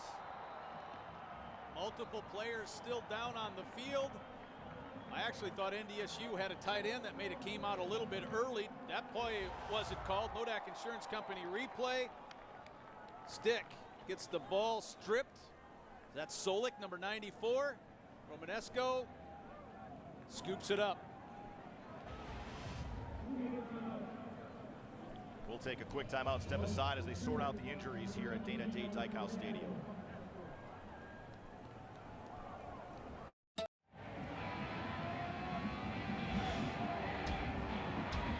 Today's game is sponsored by Gate City Bank. Gate City Bank has been serving customers and investing in a better way of life since 1923, with 36 locations in 19 communities across North Dakota and western Minnesota.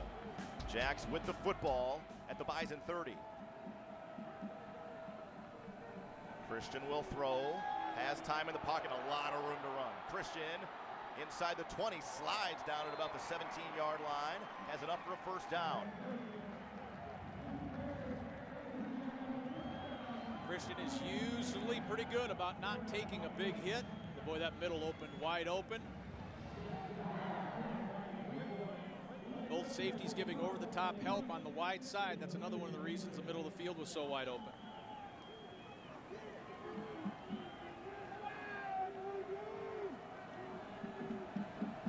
So Christian will operate out of the shotgun here on 1st and 10. Fires across the middle and complete. And getting down to the 5-yard line is Marquise Lewis. Ryan Gellner on the sidelines has an update on an injury. Ryan? Yeah, guys, Austin Kunert was the player that was down for North Dakota State on the turnover. The good news is he walked off on his own power. He waved off medical attention, went and sat with his brothers on the offensive line in their meeting. So it looks like, at least for now, he's probable to come back. Guys? Spencer Hildahl was the South Dakota State Jackrabbit injured, and he had to come off with some assistance. Looked like an ankle injury. 1st and goal at the 5. Christian quick roll back to the end zone. Nobody open. He will throw it away.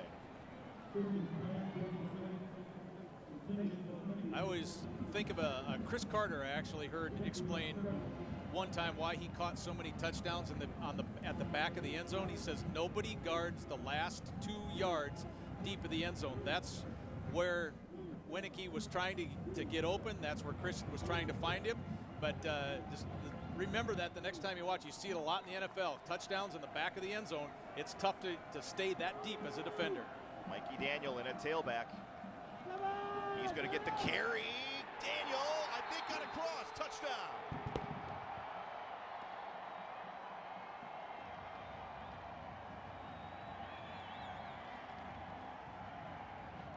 Daniel finishes the run, but South Dakota State gets max points today so far on the Bison turnovers.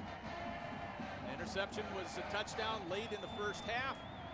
A fumble here is a touchdown from Daniel as he bowls his way over. Confirming, I believe, upstairs that he did indeed get across, but it did appear that Daniel did reach across the plane of the end zone before the knee went down. Yeah, I sure thought it looked that way as well, but the replay officials will always confirm turnovers and scoring plays.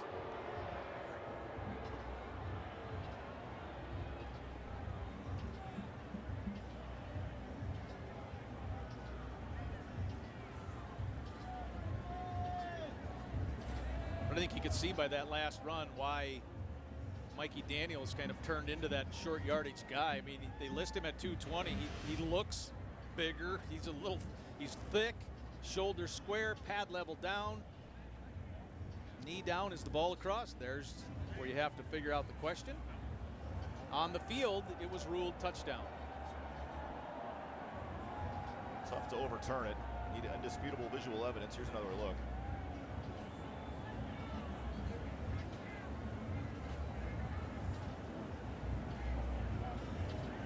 It'll stand, I think.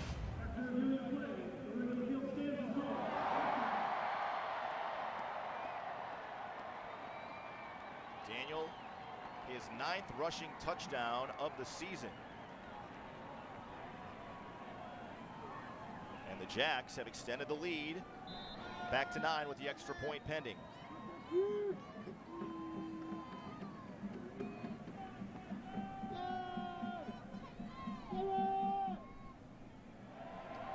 Straight through for Vinatieri, and it's a 24-14 game.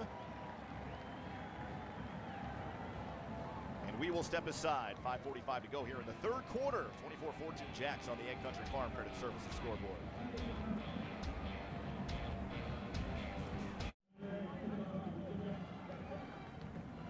Back here in Brookings, today's game is sponsored by Gate City Bank, and for a limited time only, receive $700 off your mortgage closing costs. For more details, visit gatecitybank.com/betterhomeloans. Jacks on a 5-yard touchdown run from Mikey Daniel has extended the lead back to 10 with 5:45 to go here in the third quarter. See how the Bison offense can respond after the Easton Stick fumble. Well, a big special teams play, forcing a turnover, something that the Bison need to do to get back the 2 they gave away. Vinatieri, pretty good kick this time. Williams 4 yards deep as he runs to the corner of his end zone. Will take a knee, and the Bison will start it. This drive at the 25. Ryan Geller on the sidelines has an update. There is a flag on the field.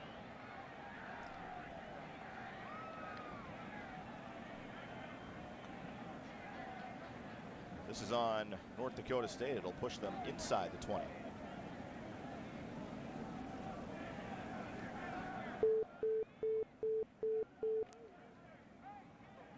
The result of the kickoff was a touchback. After the play was over, unsportsmanlike conduct, number 35 of the return team. Half the distance to the goal, 1st and 10. That will go on Josh Hayes, the true freshman. Second penalty on him today, and now the Bison will be backed up inside their own 15.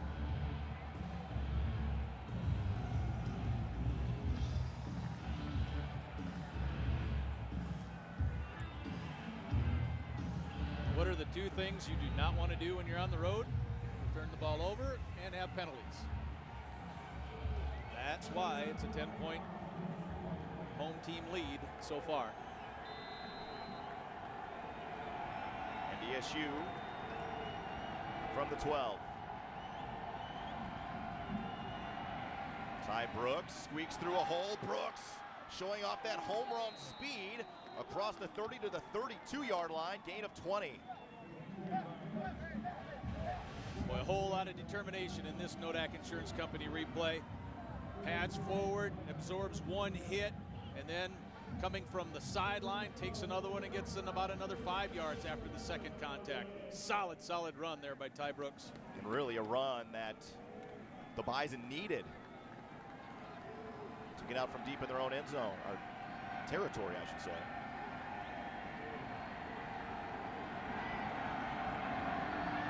Desmond Kane motions. Seth Wilson. Nowhere to go, back to the line of scrimmage, and that is it. Looked like Austin Smenda was one of the first Jackrabbits there.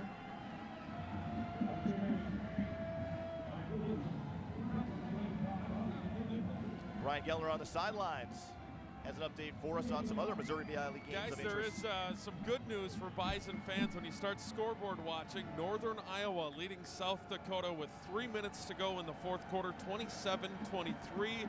Although the Coyotes do have the football. A couple other scores. Missouri State leads Southern Illinois 33-28. Youngstown and Western Illinois. Western Illinois beat Illinois State, guys. All right, thank you so much. Stick able to gain 3 to the 35, and another third down coming up, and there is a Jackrabbit down on the turf. think it was the guy who made the tackle.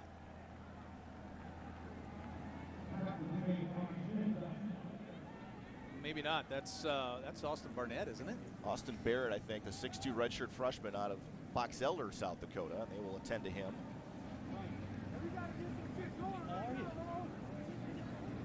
Not a single one. Take a look here on the Nodak Insurance Company replay. There's Read number option. 50.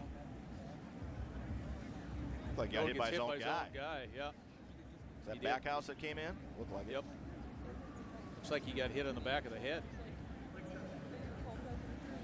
Oh yeah, his neck gets jammed right into the hip of his teammate. Good news is he's setting up, I believe, at this point. North Dakota State 5 of 8 on third down today. They've come up with some big ones. They're going to need one here. Trying to keep that South Dakota State offense off the field.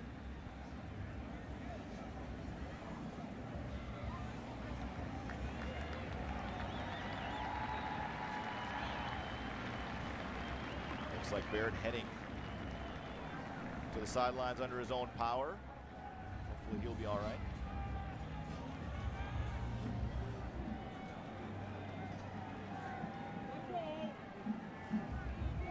Unfortunately for the Bison, 3rd and long has happened a few too many times today to this point.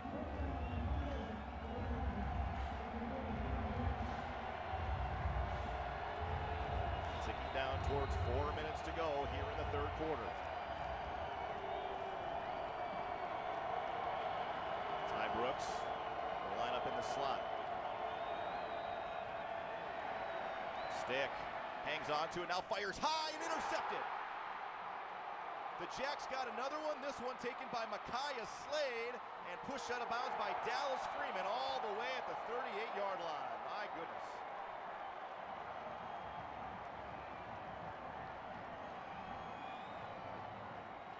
Unfortunately for Easton, it's been his pattern. When he pump fakes the second time and throws over the middle, it has sailed high. It happened last week, it was intercepted. It happens here, it is intercepted. Nodak Insurance Company replay, his feet are not set. He sails it over Rosaboom, over Shepard, right to the Jackrabbits. 1st and 10, Jacks leading by 10 at the Bison 35. Defense really has to come up for a stop here now for NDSU. Mengarelli. Looks like quarterback throwback, but now Mengarelli in trouble and is going to be taken down way back at the 36 for a loss of 1. Looked like it was Aaron Steidel that made the tackle, and good recognition that time, I think, by Jabril Cox. Exactly. To get back and cover Taryn Christian. That is the guy who was not fooled, and that's the guy the Bison were hoping, or excuse me, the Jackrabbits were hoping wasn't fooled. So excellent job, the recognition there by number 42 Cox. You're seeing right there, hung with the quarterback. Mengarelli was stopping, and I think he wanted to chuck it deep to his quarterback, but also I think did a good job of not forcing it and then eating the couple of yards.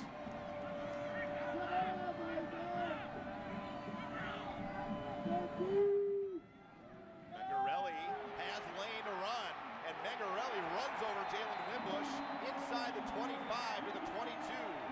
Gain of 15, and good enough for a Jackrabbit 1st down. That's the best running play from a running back today from South Dakota State. Christian quickly will throw as Caleb Butler gives chase. Fires high, and boy, a dangerous pass as Goddard and Jalen Allison collided at about the 10-yard line. That's a dangerous play for Allison because Goddard's close to 270 pounds. And he's throwing himself in there. Nodak Insurance Company replay. I think Christian's looking for Goddard right there, but DeLuca got back to cover it. Boy, and he threw himself head and shoulders right into the big man. Allison goes just 184 pounds. Goddard, 260. Listed 260. He might be bigger than that.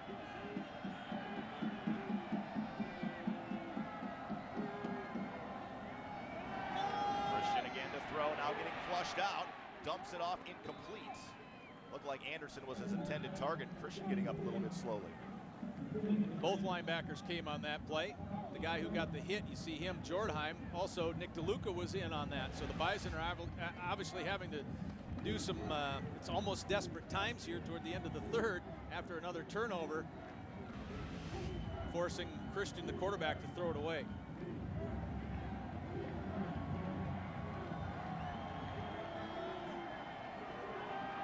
Third and 10 for the Jacks. Empty formation here for Christian. Screen. Caught by Goddard, but sniffed out by Stanley Jones. And Goddard taken down for a loss of 1.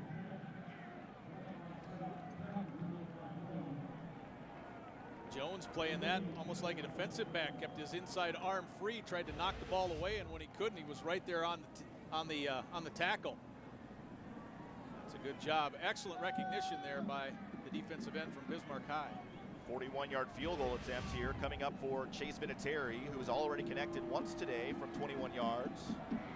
This will be from 41.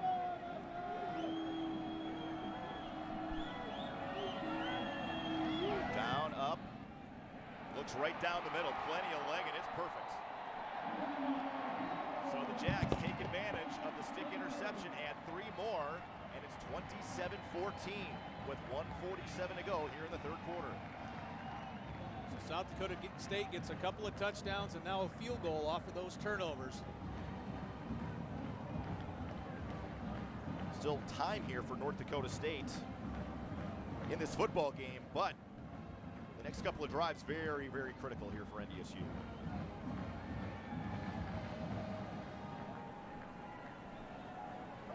As LT had mentioned and I had mentioned, turnovers have played a big part in this football game. The Jacks have yet to turn it over. North Dakota State with 3. That intercepted from Jordan Brown, and then stick stripped by Kellen Solik. Romanesco came up with the recovery. And in this last drive, stick fired high over the middle, and Micaiah Slade comes up with the pick.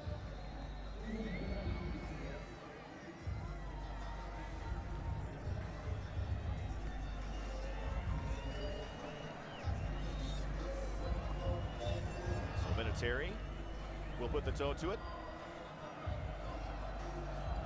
Time for another Peterson Farm Seed kickoff. Kick off your planning season with Peterson Farm Seed. This one driven 7 yards deep. And Williams takes a knee. So LT, if you're North Dakota State, you're offensively, how do you try to get your quarterback in offense in a rhythm? You're also running out of possessions too. I know we haven't hit the fourth quarter yet. You know, and usually for NDSU, that rhythm is all based off the running game. Well, the running game hasn't really been there today, and probably now you don't have enough time to be too heavy into the run when you need 3 scores. Take a look I at did not answer your question, did I? Let's take a look at your Bobcat scoring recap. 6 plays and 11 yards in 2 minutes and 2 seconds as Vinatieri connects.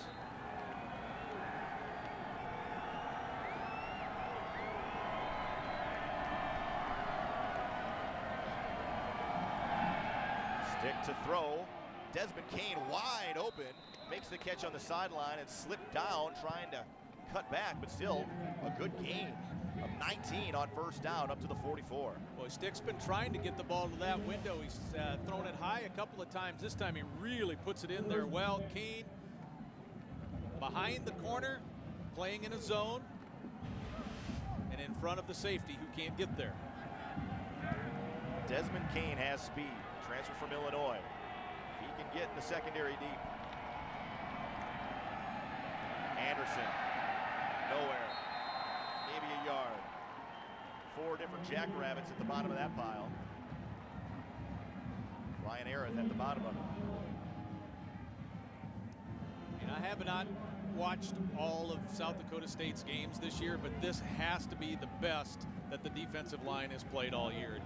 It just has to be with the way that those front 4 have gotten some pressure at times on Stick.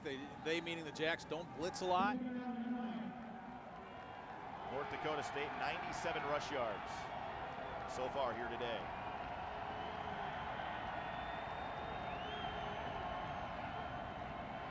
Stick is going to keep it. A couple of yards up to the 47. Who's run down from behind. that particular instance, it was a little bit of pressure. That was a designed blitz to go against the run. We'll see if NDSU decides to snap it before the fourth quarter. They do not have to. It appears the Bison will be content to head to the fourth quarter. 3rd and 7, a critical play coming up here to start the fourth. But it is the fourth quarter, so hold up your 4 because it's the 4 for 4 from Petro Serve USA. Get a pizza, 2 cookies, and a drink for $4 at all 22 Petro Serve USA locations. We're back to Brookings in a moment.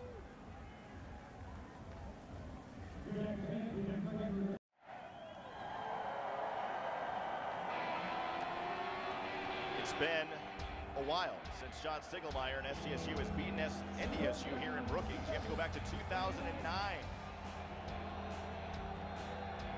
Jack's 15 minutes away from handing NDSU its first loss of the season. Bison, 3rd and 7 from the 47.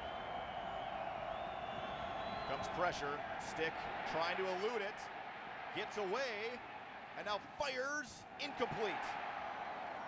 Shepard, the intended target.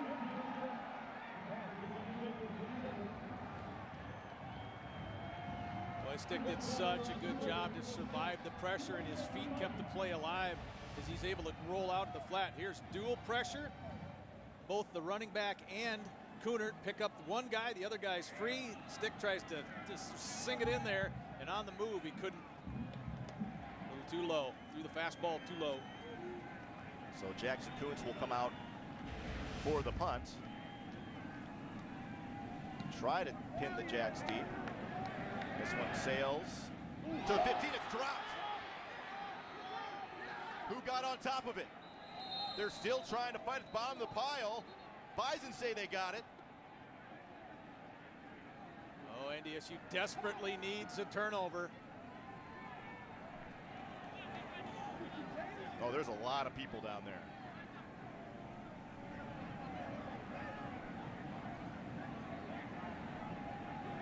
Oh, the Bison got it. Oh, boy.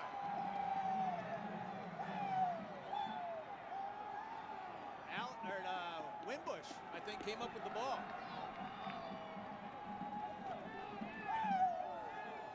Anderson was the one that muffed it. And Winbush did rip it away. As we take a look at the Nodak Insurance replay. Winbush was the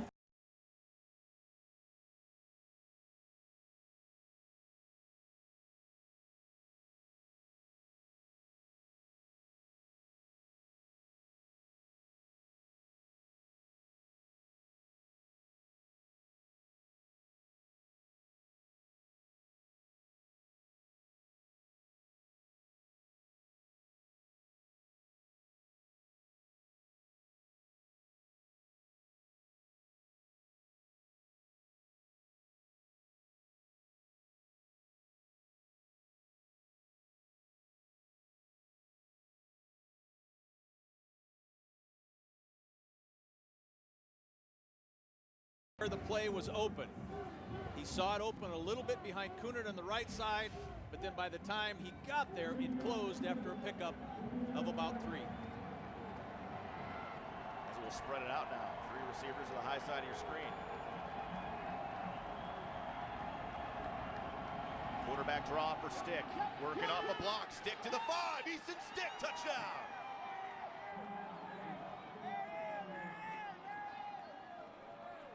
And just like that, North Dakota State is right back in the football game with 13:56 to go.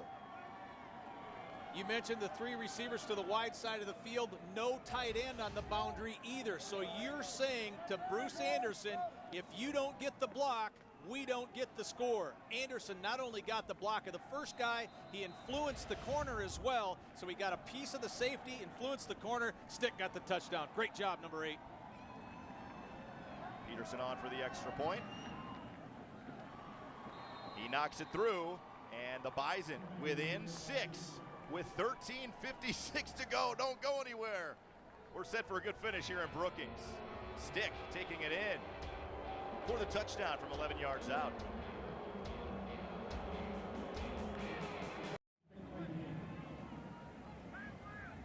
Welcome back to Brookings. Today's game is sponsored by Gate City Bank. Show your buys and pride with an NDSU Gate City Bank ATM and check card. Visit gatecitybank.com/mycard.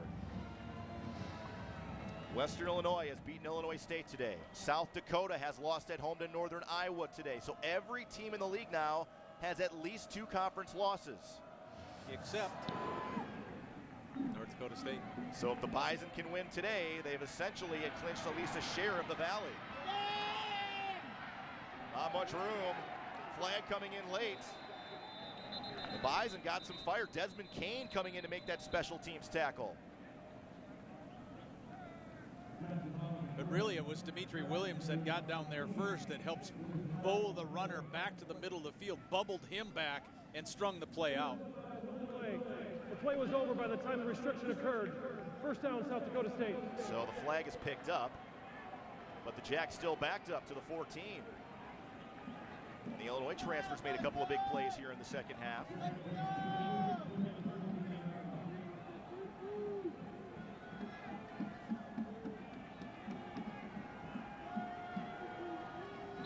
NDSU got a break in the special teams.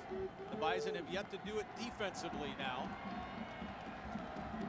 For the Bison, the time is now.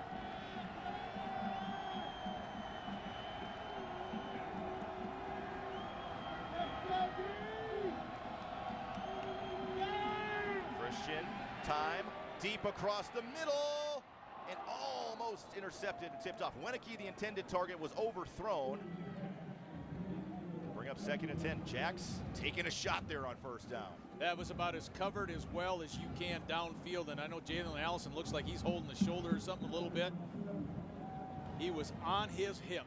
Let's take a look at that Bobcat scoring recap. Did not take long after the fumbled punt return by Adam Anderson. 2 plays, 14 yards. A Stick runs it in from 11 yards out. Again, Stick gets the touchdown, but the attaboy goes to Bruce Anderson on the blocking. Jabril Cox. Mengarelli slipped out of a tackle, drags a couple of Bison players to the 24, and he has enough for a first down. DeLuca in on that stop. It's a big bonus for the Jacks to get anything out of the running game. It hasn't been great. You saw DeLuca make a big jump to his left, and that helped clear things out because the blocker stayed with him. Nick couldn't close that man out and then get his shoulders into the running back.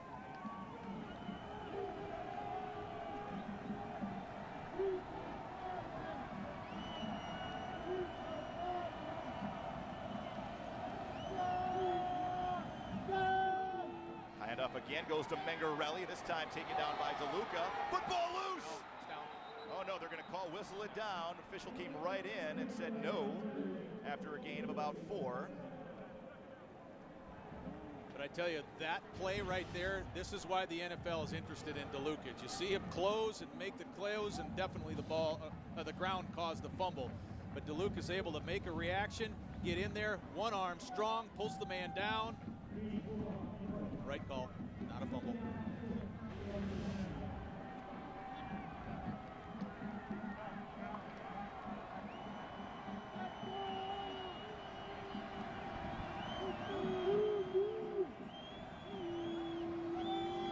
Pressure coming. Christian flushed. Christian still alive. Now dumped off, and Jacob Brown is wide open and makes the cash push out of bounds by Dom Davis at the 40. The elusiveness of Taryn Christian paying dividends for the Jacks. This is the stuff you cannot teach. DeLuca almost has him. And then here comes Cox, thinks, oh, I got a chance at him. And he's able to get the pass off. And a Jackrabbit first down. Oh, the Bison had a great chance to get him there, but his feet created the turnover, or the first down.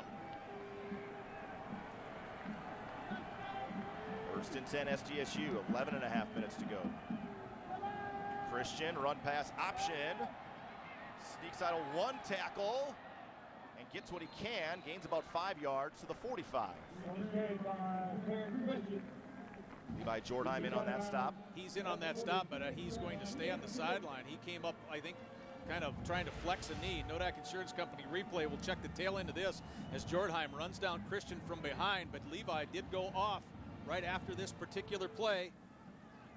I don't know if he jammed a knee into the turf or something like that. Give Christian 6 on that carry, so 2nd and 4.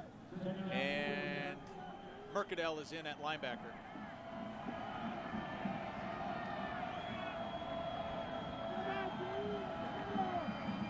Mangarelli again.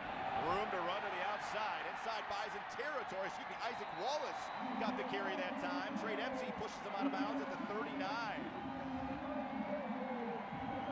Just the 3rd carry of the day for Wallace, and the Jacks finding some running lanes here in the 4th quarter. Tremendous job by Jeanette and someone else that took, they combo blocked on DeLuca, took DeLuca out of the play and allowed the run, the big run, to happen.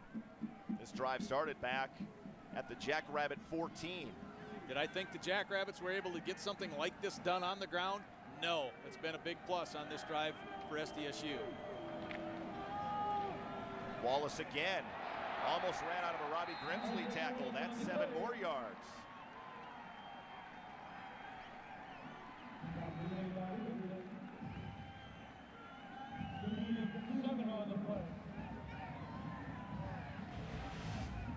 Garrett's coming right at you.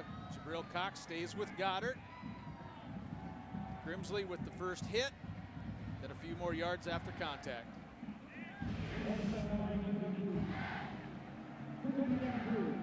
Well, any sort of points here for the Jacks will extend it to a 2-possession game once again. 9.5 to go. Wallace, not much that time. Just short of the 30-yard line, and 3rd and a long 1. Nate Tangway coming down the line, keeping his inside shoulder free, forcing the 3rd down.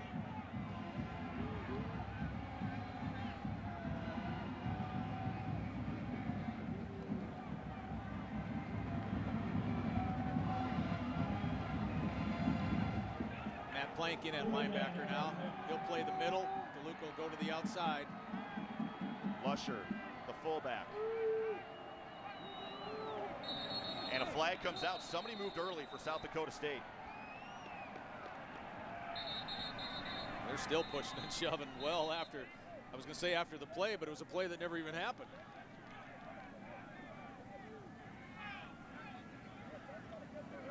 False start. Offense number 86. 5-yard penalty. Remains 3rd down. Goddard. So that not only changes the situation, but the personnel, certainly for NDSU here. Cole Karch comes in to play defensive tackle, especially since it's not a short yard situation. Steidel goes out.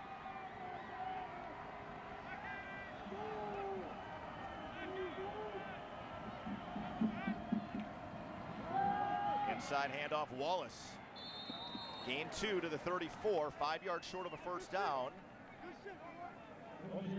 When Jacks leave the offense on the field, you'd have to think so. Yeah, that was Caleb Butler that did a great job coming from his defensive end again. Yeah, you're staring at a 50-yarder. I know that Vinatieri has a long of 51. Jacks out rushing NDSU in the game now, 122 to 113. 4th and 4.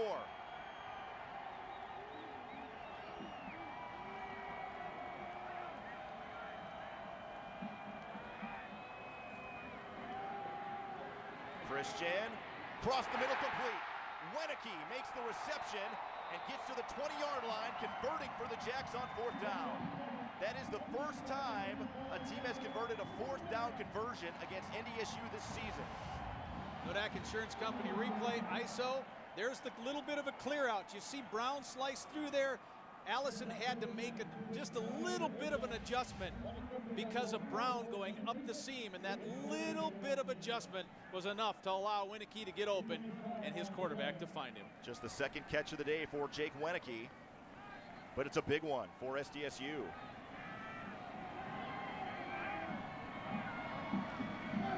Christian fires. One-handed catch for Goddard, touchdown.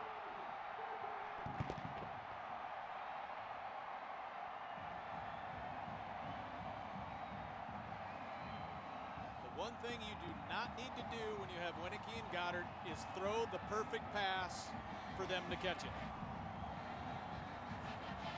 And Goddard got a hand on it and corralled it. It was actually Cox had decent coverage, actually really good coverage, and he one hand tips it to himself.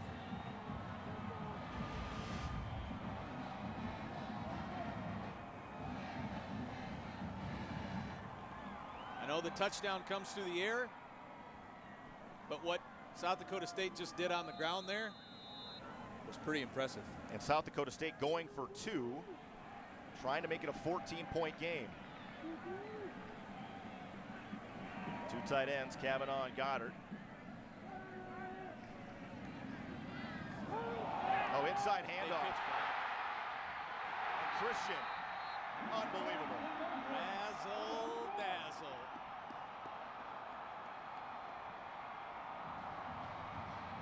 An inside handoff option back to the quarterback. Handoff, Goddard feels everyone come.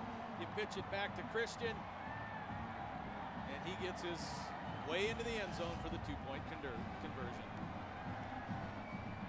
So now a 14-point lead with 7:06 to go for South Dakota State. Touchdown reception by Goddard, 19 yards out. Goddard obviously having a huge day. 7 receptions, 116 yards, and a touchdown.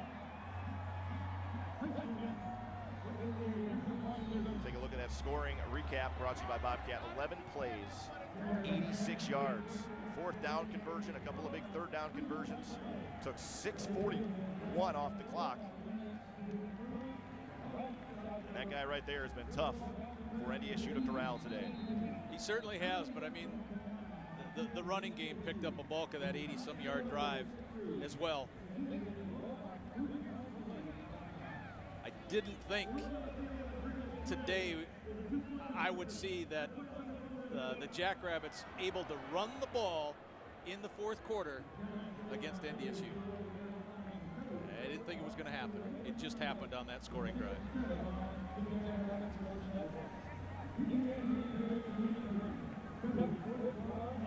22 first downs for South Dakota State.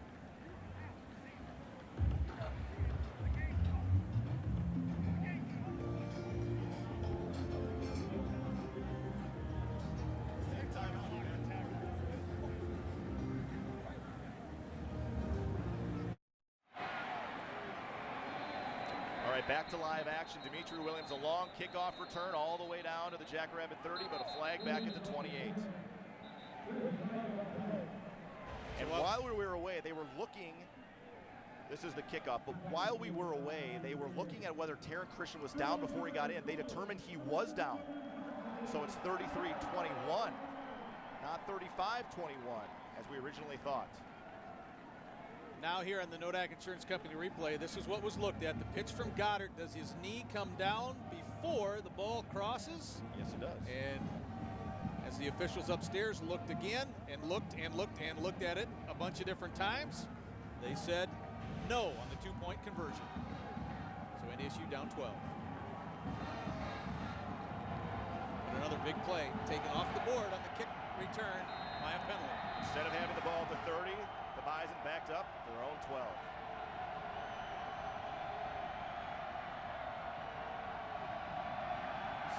Stick will throw.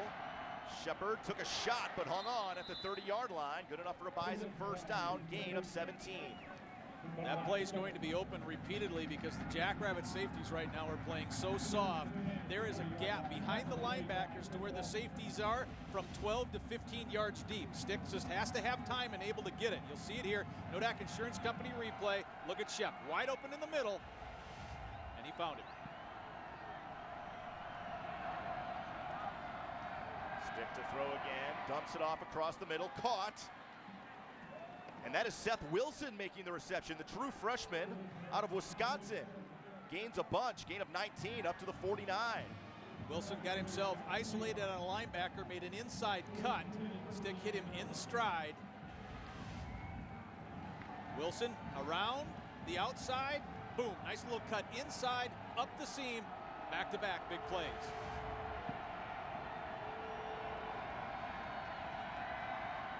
Stick time, now running out of time. Keeping his eyes downfield, dumps it off. Shepard makes another catch, has another first down to the 37. I think that's Rosaboom getting up really slow, but he did get up. Stick had a couple of different options. He had Wentz open to the wide side of where he scrambled to, but then he saw right here that Shepard has nobody else around him. Linebacker trailing the play. Rosaboom on the tackle. Another first down. Big chunks of yards on 3 plays in a row.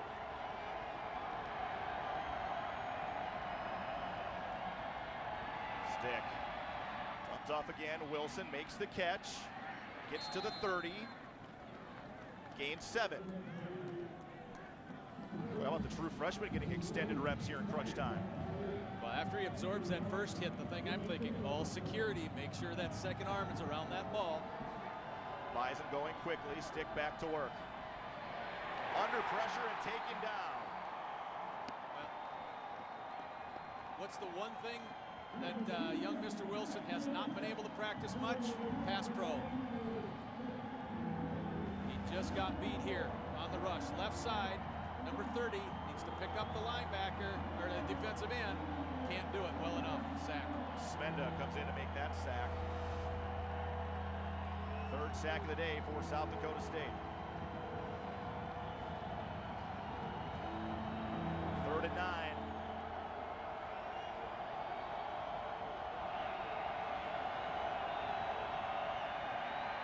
Stick has some time, fires, tight window, caught, I think, by Dallas Freeman. Good enough for a first down to the 22, and Freeman still down. Now getting up. 3 different Jackrabbits converge. Excellent job of holding on to that ball. Rosaboom's the last guy here, probably hits him the hardest, but Stick really fit that thing well. Then Rosaboom hits him on top of the head.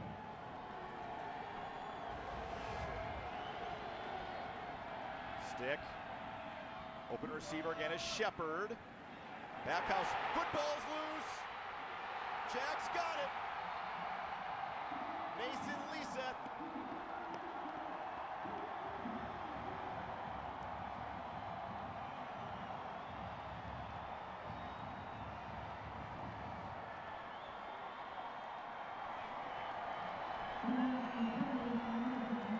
The underneath ball, trying to make a play happen. Football comes out, and a senior from Hayti, not far from here, Mason Lyseth, coming away with the ball. It's ripped out of there.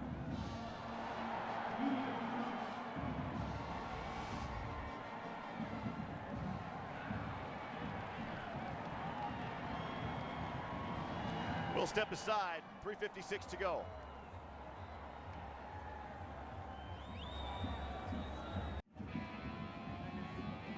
Today's game is sponsored by Gate City Bank, and for a limited time only, receive $700 off your mortgage closing costs. For more details, visit gatecitybank.com/betterhomeloans.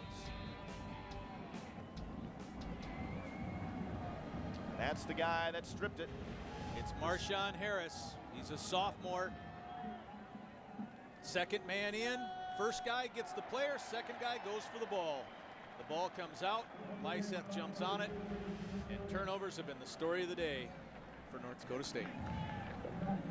And the running game. Mangarelli, 6 more yards on first down.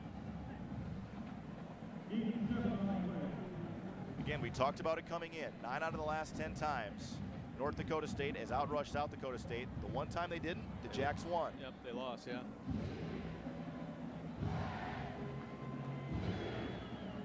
Of course, the Jackrabbits now huddling up, not breaking till the 10-second mark. They are in maximum time-eating mode. Mangarelli again. Oh boy, Brady Mangarelli bouncing off tacklers. Wimbush finally comes up with a stop at the 40-yard line, and the Jacks move the chains again. Ryan Gellner on the sidelines has an update for us. Ryan. Hi guys, Levi Jordheim has ice on his left knee. It's on the back side of the knee. He is questionable at best to return to this football game. It's not good news on the Bison sideline, guys. All right, thanks. And at this point for Levi, you just hope it's nothing more serious That's something he can come back from here in a week or two. Yeah, remember earlier in his career, he did have a severe knee injury as well.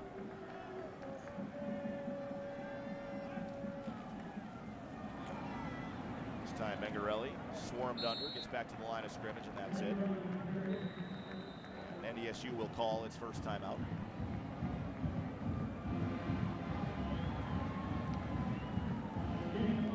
Total yardage today, South Dakota State 469 total, NDSU 337. There's a look at Levi from Dickinson. Such an important player for this Bison defense because Levi has played all three linebacking positions throughout the course of this year, knows the assignments for all three. He's a junior, third on the team in tackles. Second in the FCS in fumble recoveries. He had 3 of them last week. Actually tied an NDSU single game record set by Don Meyer back in 1976. Mengarelli's showing the reason why he's averaging over 7 yards a carry. He has not been brought down on first contact. 11 carries, 57 yards so far here today for Mengarelli. Now Mikey Daniel working around a couple of blocks. Flag comes in late, so this may be coming back.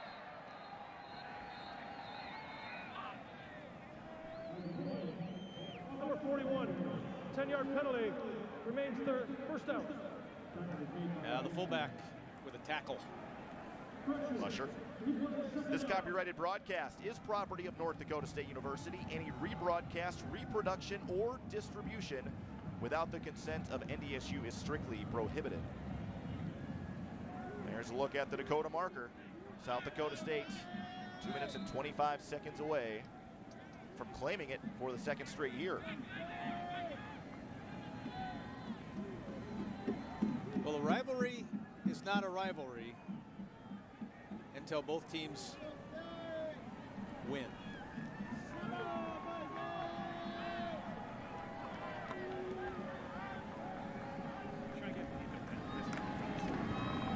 Nowhere to go this time for Mengarelli, and he's buried.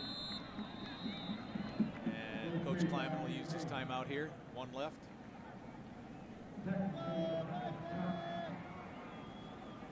Jabril Cox in on that stop.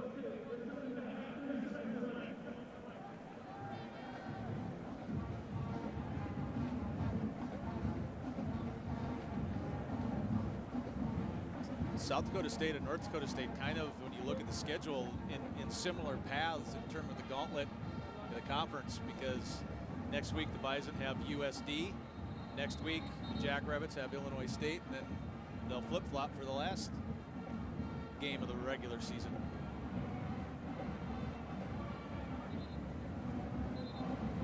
And again, after today, North Dakota State will still be alone in first place of the Missouri Valley Football Conference, regardless of what happens here.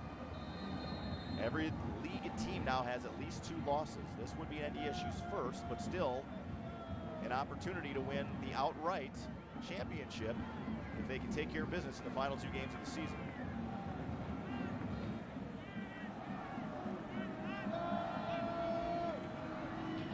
Mengarelli again. Oh boy, almost got away. Tripped up, taken down. Well short of a first down. But a quick timeout taken by NDSU. It's last in a 4th down play. Back Insurance Company replay. Mengarelli looks back off to his left. It's in the running game anyway. It's his time to shine because he played behind center for a little while and some of that type of thing. And Taryn Christian's elusiveness again today has been a major issue for NDSU. He kept plays alive with his feet and then finished them with his arm. We talked about Mengarelli. I mean, he kind of flies under the radar because of the guys that have played here, as you mentioned before him, but he actually is top 10 all-time in rushing at South Dakota State. And this program's had some good ones. I mean, Ronick, and obviously center playing in the NFL. Kyle Manette. Yep. Sign a sandwich between those 2 guys.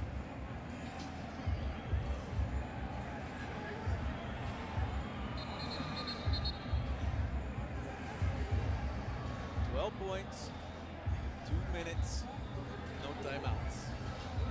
Tall order. Not a good position to be in. Unless Shepherd can make a little magic with this one. Who knows?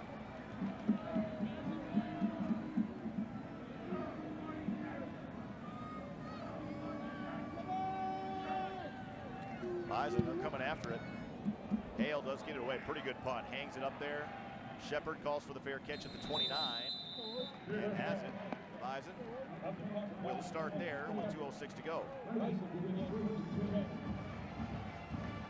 Taryn Christian, 23 of 33 today for 329 yards, and he made some big throws in critical situations, but that guy, Goddard.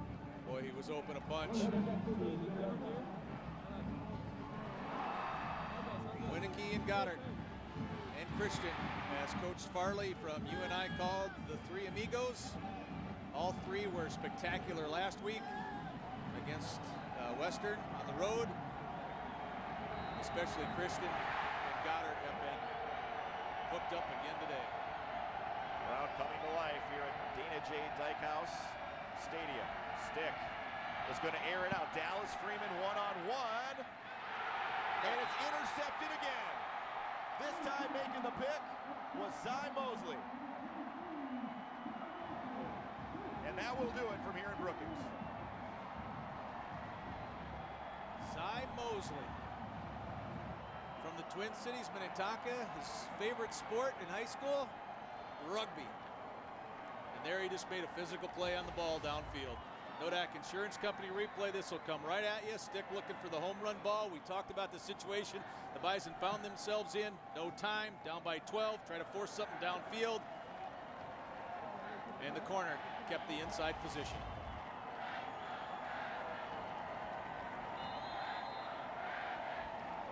The victory formation. Christian will take a couple of knees, and that should just about do it.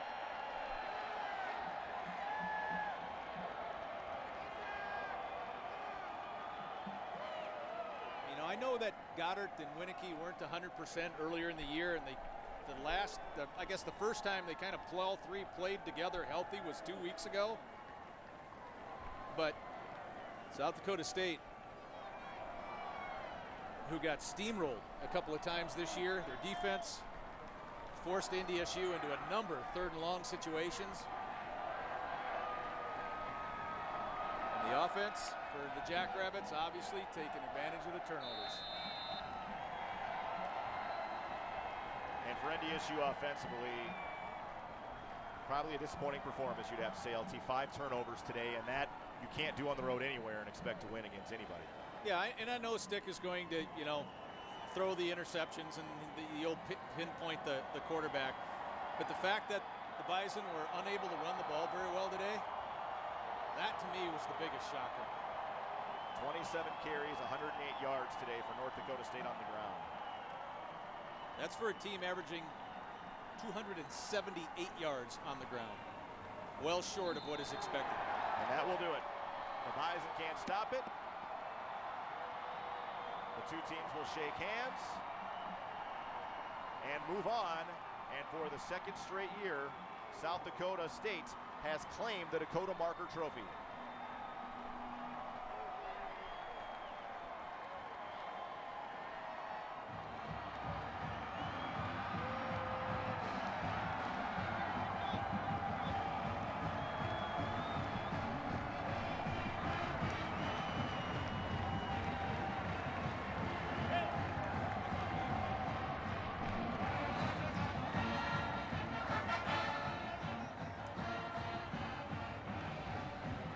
Coach Stiegelmeier talked earlier this week about how blessed he felt as a head coach to be a part of North Dakota State and South Dakota State jointly making the move to Division I, jointly becoming key members of the Missouri Valley Football Conference. And Stig, in his 21st year here at South Dakota State, has to be one of his bigger regular season wins. And it ends a losing streak here in Brookings for the Jacks. The last time SDSU won here back in 2009. Ryan Gellner is standing by now with head coach Chris Kleiman. Thank you, guys. Chris, it didn't go the way you wanted it today. 5 turnovers on the offense. Yeah, we didn't play well enough either side of the ball. We're not going to point any fingers. We didn't play well on defense. Had too many penalties on special teams and didn't get it done on offense. So credit South Dakota State, and we'll regroup, and a lot of season left. All right, well, let's talk to your team. Guys. All right, thank you, Ryan. And shrug it off, get over it, get ready for next week. South Dakota's coming to town as the Jacks hoist the 75-pound rock called the Dakota marker. We'll be back here to Dana J. Dykhouse Stadium in a moment.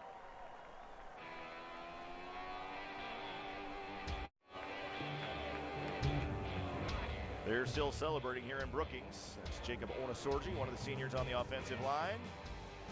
As the Jacks improve to 7-2, North Dakota State dropping their first contest to 8-1. Our Nodak Insurance Company player of the game goes to Darius Shepard.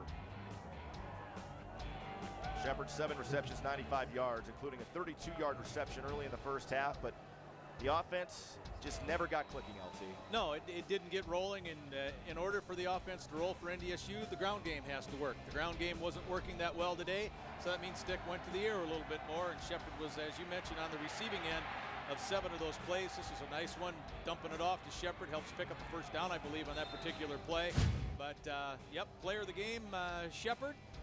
But the rock, I guess for maybe people are watching that don't know what that is. It's a replica of Quartz Night monuments that distinguished every half a mile the border between North Dakota and South Dakota. So that's the Dakota marker. All right, we'll step aside, take one more break, be back with your final stats brought to you by the North Dakota Seed Producers, and take a look at our updated standings in the Missouri Valley Football Conference.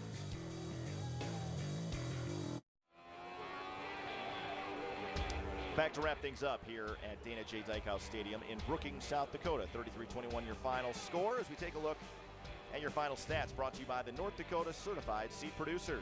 And LT, the time possession is one thing you had mentioned. Oh, yeah, that was a stat where we thought, and when you talked to the NDSU coaches, they felt that was one of the bigger ones. We needed, this is coming from a coach's perspective, telling us we need to keep the offense on the field. Well, they didn't. More than 10 minutes more time of possession for South Dakota State, and in my wildest dreams I did not think that South Dakota State would be able to outrush North Dakota State today. That's what happened. And then total yards, 136 more yards for the Jackrabbits, who came up with big plays as well down the field. Goddard in the first half, and those turnovers, they'll nail you every time. 5 turnovers for NDSU. Those stats brought to you by the North Dakota Certified Seed Producers. And coming up next week, back to Fargo, 2:30 kickoff, 1:30 pregame. North Dakota State and USD, and the Yotes are reeling a little bit after a loss at UNI today. They are, but they're another physical team, so the Bison will have to physically bring it again next week as well. And this illustrates what we were talking a little bit about, where North Dakota State, even though it's the first loss of the year, the only L, but the other teams today lost, still keeping NDSU in the premier position when you take a look at the Valley standings. And interestingly enough, when you look at the rest of the schedule, NDSU hosts South Dakota, SDSU hosts Illinois State. Then they flip-flop. South Dakota State will go to USD, NDSU to Illinois State. So all the top teams right now, the top 4 in the league, all play each other in the final 2 weeks. Yeah, every game, obviously, as we play this thing out, will just really swing the way you think the playoffs are going to set up. So there's a ton to do for all of those teams in the next 2 weeks. It'll be fun to see where it shakes out. Now Northern Iowa with a victory kind of gets back in the hunt again as well. Thanks so much for joining us here from Dana J. Dykhouse Stadium on the KBOI KFYR Bison Television Network. For executive producer Jim Wareham, producer Wes Disjardins, our director Wayne Robley, our entire crew here in Brookings. Thanks so much for joining us. And for Ryan Gellner, Lee Timmerman, Alex Egan, and Beth Wool, I'm Brian Shawn saying so long from Dana J. Dykhouse Stadium. We'll see you next Saturday back in Fargo as South Dakota comes to town. Have a great Saturday evening, everybody.